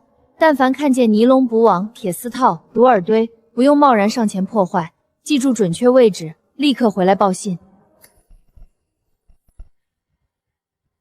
放心，地面藏的东西我俩一眼就能瞅见，绝对不会漏掉任何陷阱。大风白天高空整片山林扫一遍，视野开阔，能盯很远。小叶，你的夜班，夜里听觉、视力都占样式，专门盯深夜进山的动静。白日高空巡查，小夜烟间值守。我记牢了。阿宁，快去老叶最早那处窝棚后面的干溪沟，那边拉了一张超大的网，上面挂了好多鸟，全都没了动静。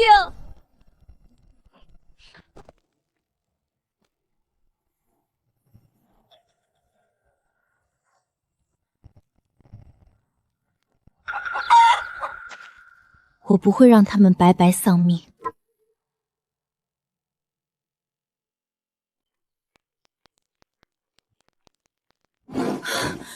谁呀？大早上的。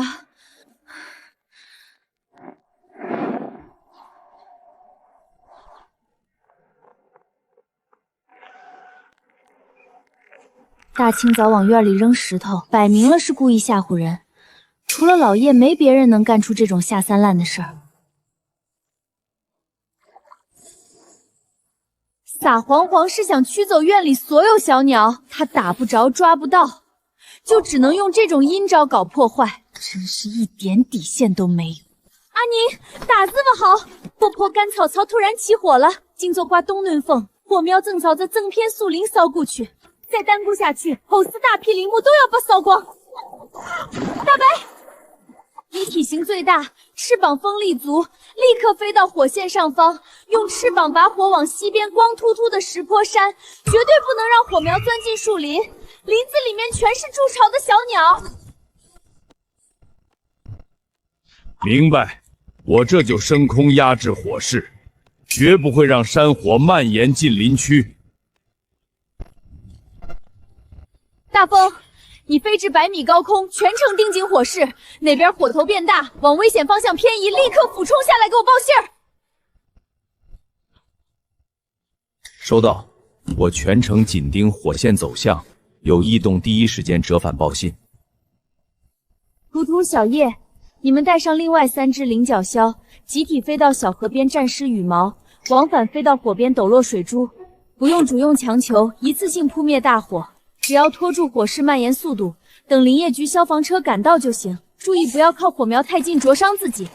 我们晓得轻重，会和伙伴配合来回洒水，拖延火情。龙花，你带着鸡群来回跑是打算做什么啊？火苗要是飘过来落在干草上，容易复燃。我们来回走动，灼灭零散火星。给屋子挡一道活体隔离带，防止火势烧到院子里。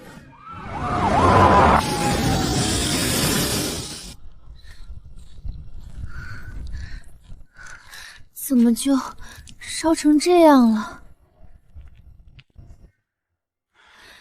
大白辛苦你了，山风压制火势时耗费不少力气。等下回去我给你准备足量肉食加餐。护住山林和院里伙伴，不算辛苦。扔石子、撒红黄、放火烧山，一桩桩全是冲着我们来。他这就是明晃晃跟我跟整片山林宣战。这坏东西存心找事儿，咱们也不能任他拿捏。往后巡山守院都多加几层防费，绝不让他再轻易搞破坏。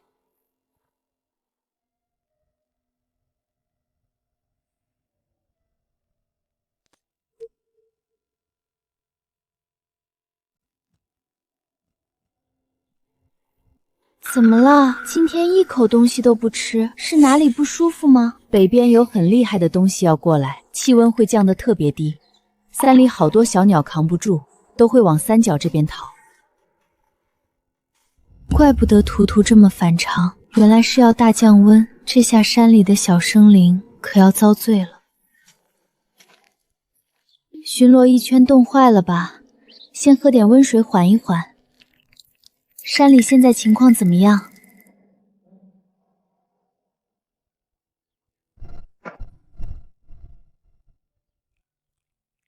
山里好多幼鸟羽毛没长厚实，浑身结霜，飞不稳，都在往低处找暖和地方。别怕，在这儿暖和着，等回暖了再送你们回山林。慢点喝，补充点水分才能缓过来。快把这小东西放我这边灶台旁熏着不行，烟熏的又袅难受，鸡窝避风又暖和最合适。松子挡风，我的羽毛暖乎乎的，小家伙睡这儿不会冷。妈妈，他们都是山里太冷跑过来的小伙伴吗？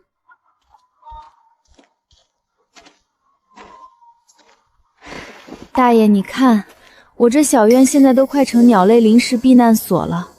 天天要照看这么多冻坏的小家伙。后山高处没有遮挡，冷空气来得猛，羽翼单薄的幼鸟根本扛不住。能找到你这儿，算是有活路。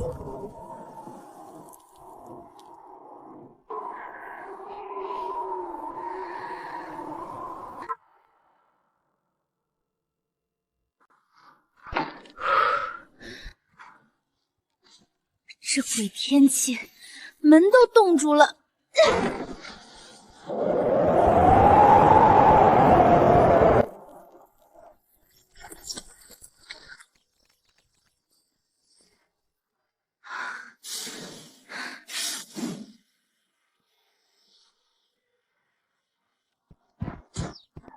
别急，进屋开暖灯，很快就能暖和过来。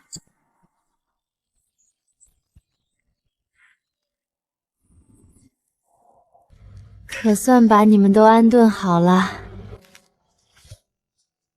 吃东西要懂得谦让，个头大的别跟小崽子抢，不然弱小的饿着，夜里更扛不住。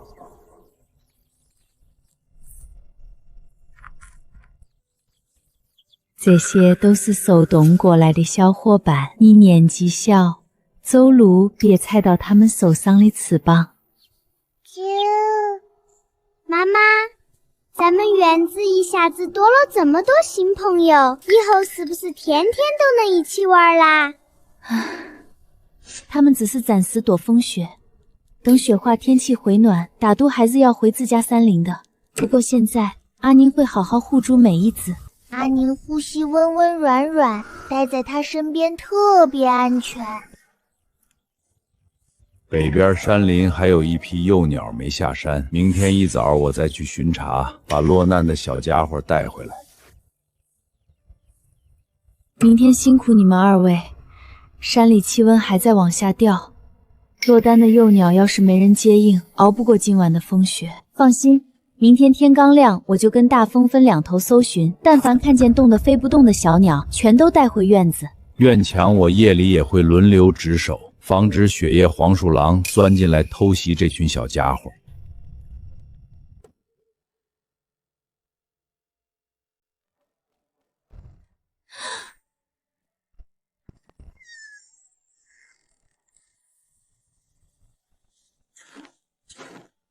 我的天，你这模样也太潦草了！头发缠满干草鸟毛，外套上全是鸟血印，眼下乌青一大片，胳膊还下意识往怀里拢，生怕冻着怀里的小鸟，活脱脱一间野生鸟类方舱医院。别站在门口吹风，西厢府我提前搭了7架，恒温设备、粮食药品都得搬过去。屋里挤了40多只幼鸟，空间早就不够用了。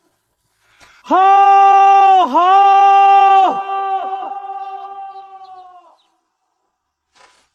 大伙儿别愣着，赶紧把保温箱、取暖灯、专用奶粉全搬下来，抓紧时间安置小家伙。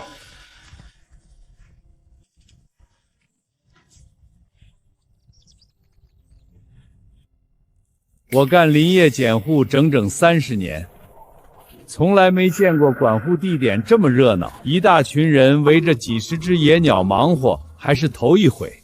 这算什么？早年我一个人在家带20只小鸡仔，吃喝保暖，全是我打理。你现在辛苦多了。品种、进食量、冻伤情况，每只幼鸟冻伤程度不一样，喂食量也要区分开。等下大家帮忙分一下辅食。体型小的鸟儿单独喂流食，别让大鸟抢光吃食。可算送走一批，一个个养得肥的，回去可别被欺负了。走吧，路上慢点。外面有怪物！你们几个小家伙，别人都回自己山林过日子，就你们赖在我家不走，妥妥的钉子户。愿意留下就留下呗，多几只小家伙陪着你，平日里也热闹些，不用孤零零守院子。拖重物的痕迹，还有陌生鞋印。老叶回来了。这双鞋比老叶常穿的尺码短2指，比我的登山鞋长1指。鞋底纹路是横向横纹，上次抓老叶那晚，他逃跑踩出来的可是竖纹，完全对不上。你一早上整片山林巡查，没看见陌生人影躲在灌木丛里吗？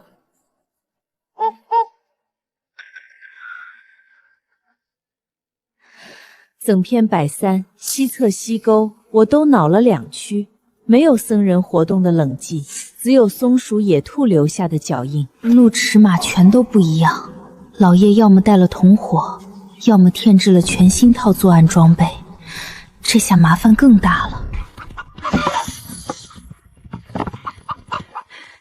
那是我留过冬电蚊的干草，不是给你随便造的破窗，赶紧给我叼回来！你站那儿看热闹，倒是过来管管这群小兔贼，我快被折腾3块了！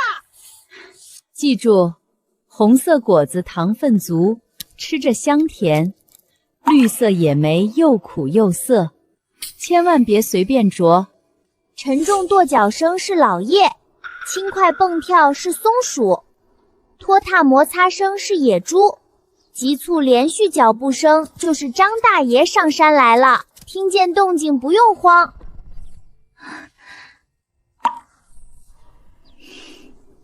最开始只是单纯收容落难小鸟，不知不觉，我居然是实实在在在养活它们，不是临时收留那么简单。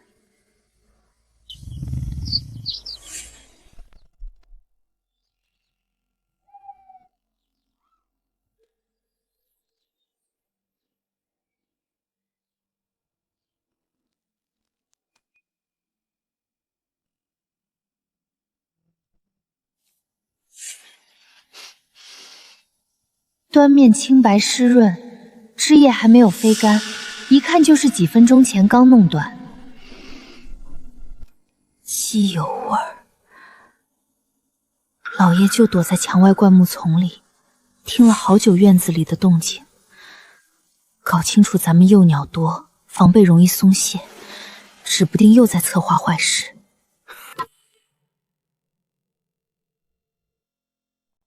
刚才北墙外有人蹲在灌木丛偷听，这根树枝就是对方蹭断的。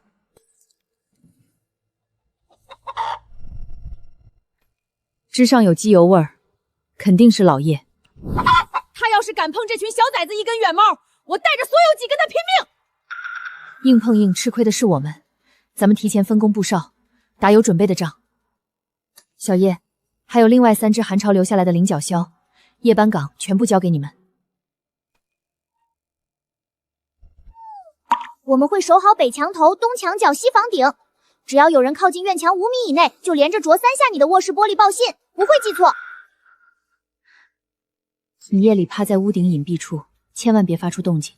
如果对方点火或者翻墙，只用翅膀扇气流掸他动作，不用重伤人，阻止他作案就行。你俩藏进柴垛缝隙当暗哨，墙根一有动静，立刻出声提醒院里所有人。柴垛里面藏着小蜘蛛，看着有点吓人。害怕也不能乱叫，一出声就会暴露咱们的位置。忍住。不许动！我们接到紧急报警，全城已经拍下你纵火作案全过程。汽油桶、诱捕毒饵、定制捕线全部当场查获，人赃并获，跟我们回审讯室配合调查。你手里有具有心计，却连一群鸟儿都对付不了，还做什么偷猎的勾当？安宁同志，多亏你及时报警，还有这些鸟类帮忙阻拦，不然整片山林就要被引燃。后续笔录需要你明天到林业派出所配合做一下。好，天亮我准时过去。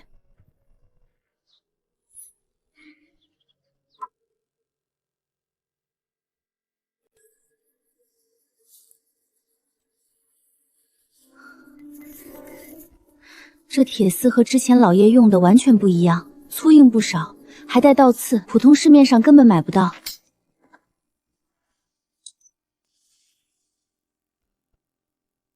没错，这是专门定制的捕具，就是用来套大中型猛禽爪子，一旦缠上，根本挣脱不开。对方的路子比我们预想的还要深。这条线路往深处延伸，那边大概率藏着他们团伙的落脚点。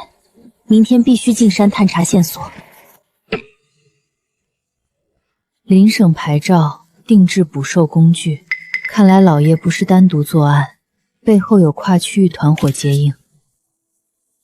后山发现团伙作案邮部，印有外省车牌编号，老爷背后存在完整偷猎链条。我在华木林，注意安全提示。照片我收到了，我马上对接刑侦大队核查编号，千万不要独自深入密林，发现任何可疑据点第一时间报败，不要贸然靠近。放心，我只在外围搜集物证，不会单独闯入陌生林区。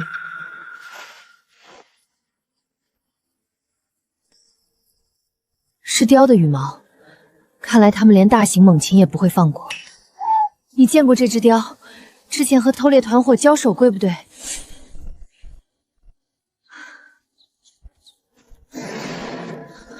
里面有铁笼，他们现在还在林区关押野生鸟类，团伙没有撤离。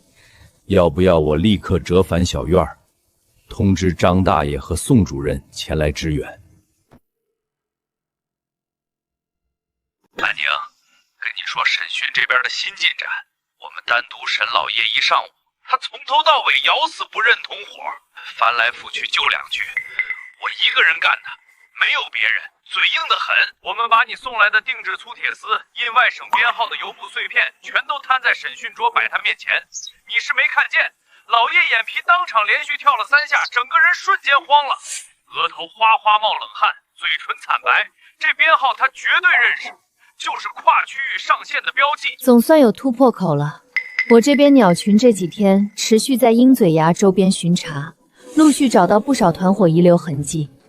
等下我把新线索跟你说。方才宋主任电话里说审讯拿邮部物证100，老叶当场心态崩了。你前几天是不是在鹰嘴岩见过持有这套装备的外人？在北山鹰嘴崖那块巨大岩石后方，我撞见那人蹲守，身前架着一杆黑色长金属气枪，阳光一照，枪身反光特别敷衍。图图负责高空大范围巡航，视野开阔，能提前捕捉人影。绿孔雀姐妹钻中层林间排查脚印，篝火残灰。大风低空贴地，搜寻草丛里藏的捕具。小叶带着菱角鸮夜间2次复盘整片区域，不管发现陌生鞋印、燃烧灰烬、油渍金属反光，全部立刻回院报信，不许单独靠近可疑人员。山林每条岔道我们都熟，半点痕迹都不会溜掉。鹰嘴崖往东3公里有一片人工砍伐次生林，空地对着新鲜篝火灰烬，灰里混着野兽碎骨，灌木丛被踩出固定通行小路，是团伙临时歇脚点。崖正北石缝里捡到的这个香烟牌子，咱们绿园村没人售卖，100%外来人员遗留。北山深处干涸转弯处，地下持续往外飘炊烟，不是简易临时窝棚，是长期居住的地下地窝子据点。干涸沟弯道地下藏长期据点，团伙持有气枪，定制到此捕具。今晚麻烦你们配齐装备，咱们次日统一行动围剿。这条潜行路隐蔽性强，不容易被地窝内放哨的人察觉。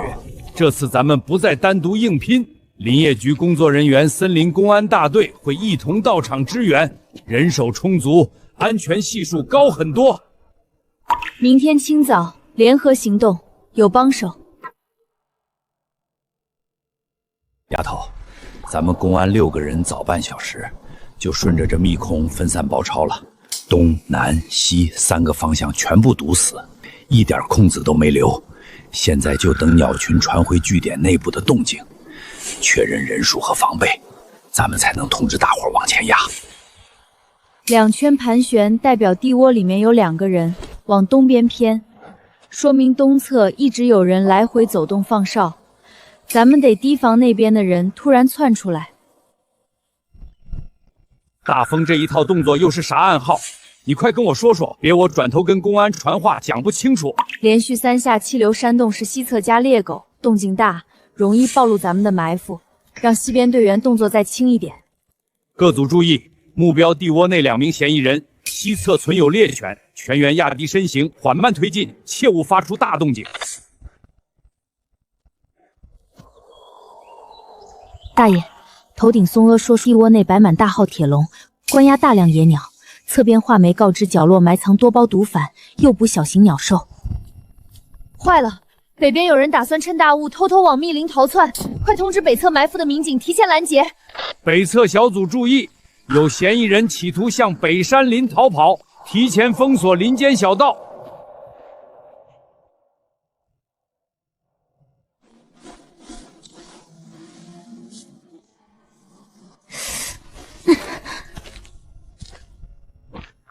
安宁同志，多亏你和山里鸟类提前摸清据点信息，人赃全部当场抓获。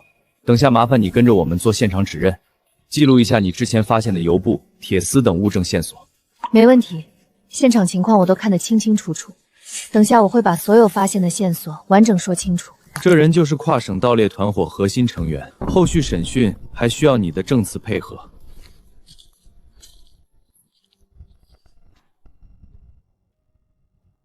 妈妈，你出去好久啦，我们全都在家担心你，生怕坏人伤到你。那是什么野鸟在叫？我在这后山活了这么多年，从来没听过这种调子。追不上我吧，绿绿蜜！站住！把我的东西还给我！加油，加油！哎呀，闯祸啦！嘿嘿，拿个杀千刀的薅了老娘的毛，看我不啄烂你的嘴！前阵子天天跟盗猎反伙周旋，神经绷得死死的，压根儿没空管这群小家伙。这下坏人落网安稳下来。你还知道回来呀？这都几天了，我这一大家子都快饿死了。他们反倒比老叶还能折腾人。圆圆，你给我站住！那几根尾毛是我换了半个月才长齐的，全被你薅乱了。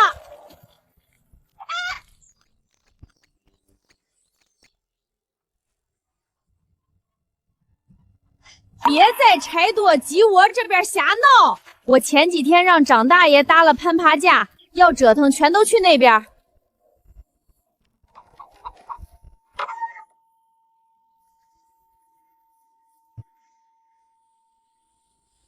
先练爪子抓握，再练低空滑翔，全都排好队，一个一个往上爬，不许插队打闹。看好了，这种红果子甜度高，可以放心吃。青色野莓苦涩，还伤肠胃，千万别乱啄。大白，你块头大，威慑力足，你来当体能教官。小家伙们偷懒，你就盯着点儿。记住路线。岔口往右走是回家的方向，往左会走进深山沟，容易迷路。跳跳怎么没动静？往常这个点早围着我打转了。这小家伙只顾着啄槐树花籽，顺着细树枝滑进树洞卡住，费了好大劲才弄出来。你真是要活活吓出我心脏病！我还没到60岁，天天被你这么折腾，身体都扛不住。树上发籽香香的，我一时没意义就滑进去了。看他羽翼长齐全，你心里舍不得放他回山林吧？现在还不到春天，再留一阵子再说。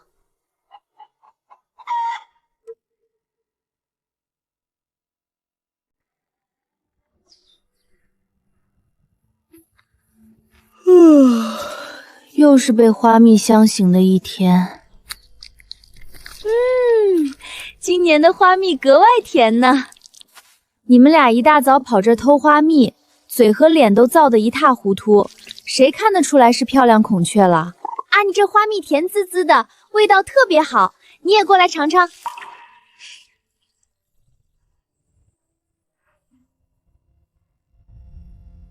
宋主任提前跟我说过，石斛盛花期刚好适合采收老茎，咱们只挑4年以上的成熟枝干，根部留3节新芽，不能把苗子全摘断。这笔钱用处可多。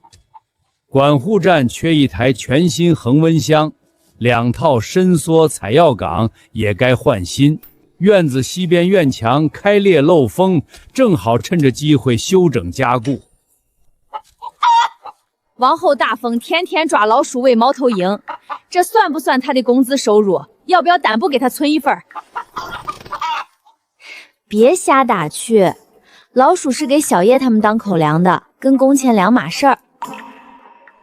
大爷，我爷爷当年开辟这块菜地的时候，是不是也总像我这样，坐在这儿晒太阳歇脚？没错，你爷爷以前做的就是你现在这把藤椅，天天守着这片草药，一坐就是大半天。这是去年夏天我第一次喂跳跳吃的樱桃。你是安宁吗？哎呀，这一大早的就听见你们叽叽喳喳，烦不烦呐？俺也想飞，俺也想飞，飞啦飞啦！我怕摔。别怕，慢慢来。想飞就大胆走，后山林子、果子、虫子都管够，不用总惦记家里。我要是走了，你们会不会没人陪？龙花大白还有大家都在，放心，没人会孤单。远远就这么走了，以后没人跟我一起在吊篮里打滚了。山林才係咱哋本來該待嘅地方㗎，仲窩在院子裏多冇意思。你大膽飛出去走走遠遠啦！外面風好大，我有點害怕，萬一找不到回來的路怎麼辦？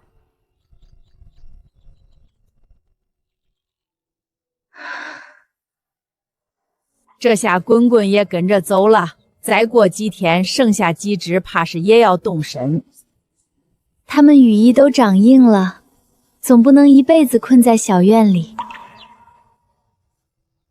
阿寧，我今年打算往白山飛，裏邊野花開得多，花子肯定好食。路上別光顧着亂吃，離捕獸陷阱遠一點，照顧好自己。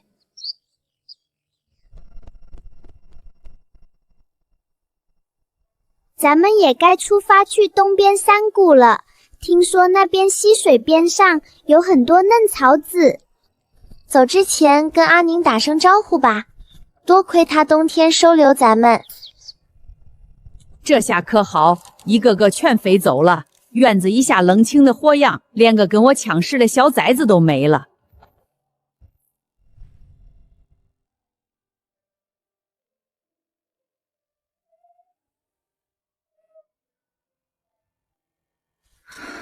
都长这么大了还挤，也不怕闷着自己。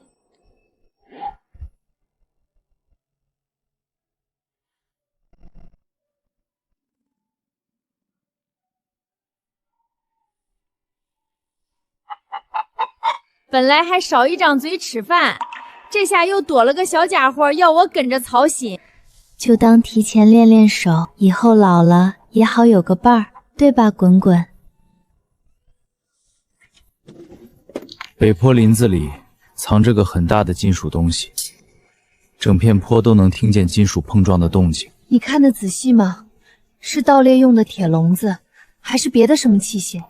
个头特别大，那一片所有小鸟都不敢靠近，一靠近就听见哐当哐当的金属响。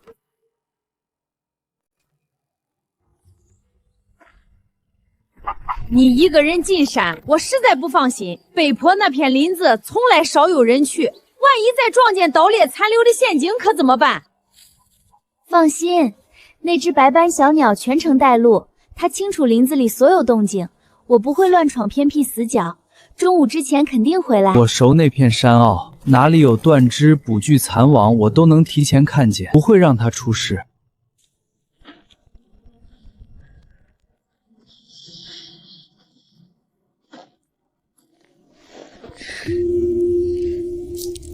以前我们一整个族群都在这片树上筑巢孵蛋，一场大火过后，家全没了，同伴也散了。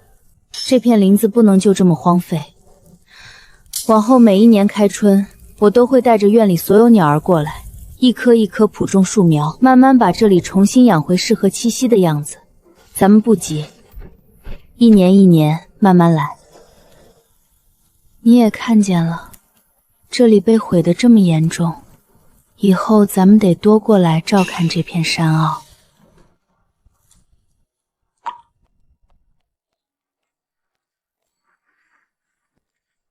他不是在找虫子吃，是舍不得这片曾经的家园，还盼着树木能活过来。站在门口发呆干什么？西厢房房顶漏雨好几天了，瓦片往下掉碎渣，你到底管不管？管，这就拿着树枝上去修补屋顶，不会再放着不管了。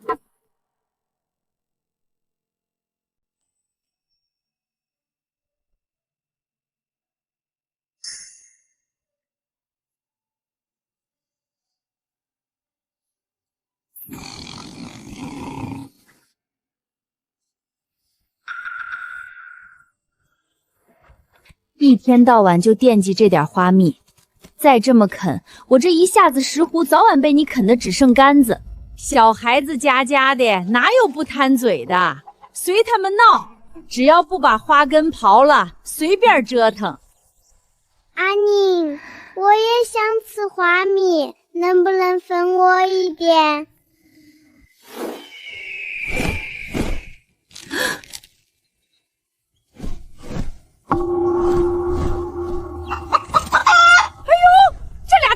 哪来的？我在这后山活几十年，从没见过这种长相的鸟儿。看这架势，不是路过歇脚，是专门奔着咱们小院来的。看体型不小，不知道好不好相处。等下别冲撞人家。希望他们不吃花蜜，不然我的花又要少好多。你就是安宁吧？我们沿着溪谷一路过来，山里大大小小的鸟兽全都跟我们提起你。说你护着整片山林，好家伙，前脚刚送走一批，后脚又来2位新住户，我这小院都快成山林招待所了。我早就跟你说过，你这辈子注定要伺候这群长翅膀的小家伙，躲都躲不开。我们一路走过来，别的地方全是捕网、焦黑林子，就你这小院安安稳稳，能收留我们住一阵子吗？住多久都行。就是得跟院里这群小家伙挤一挤，别嫌闹腾。能有个安稳落脚的地方就很好，我们总算找对地方了。对了，你们平时爱吃啥？是河里小鱼小虾，还是山里野果草籽？我一并去厨房给你们备好。这下可好，小院里里外外算是彻底住满了。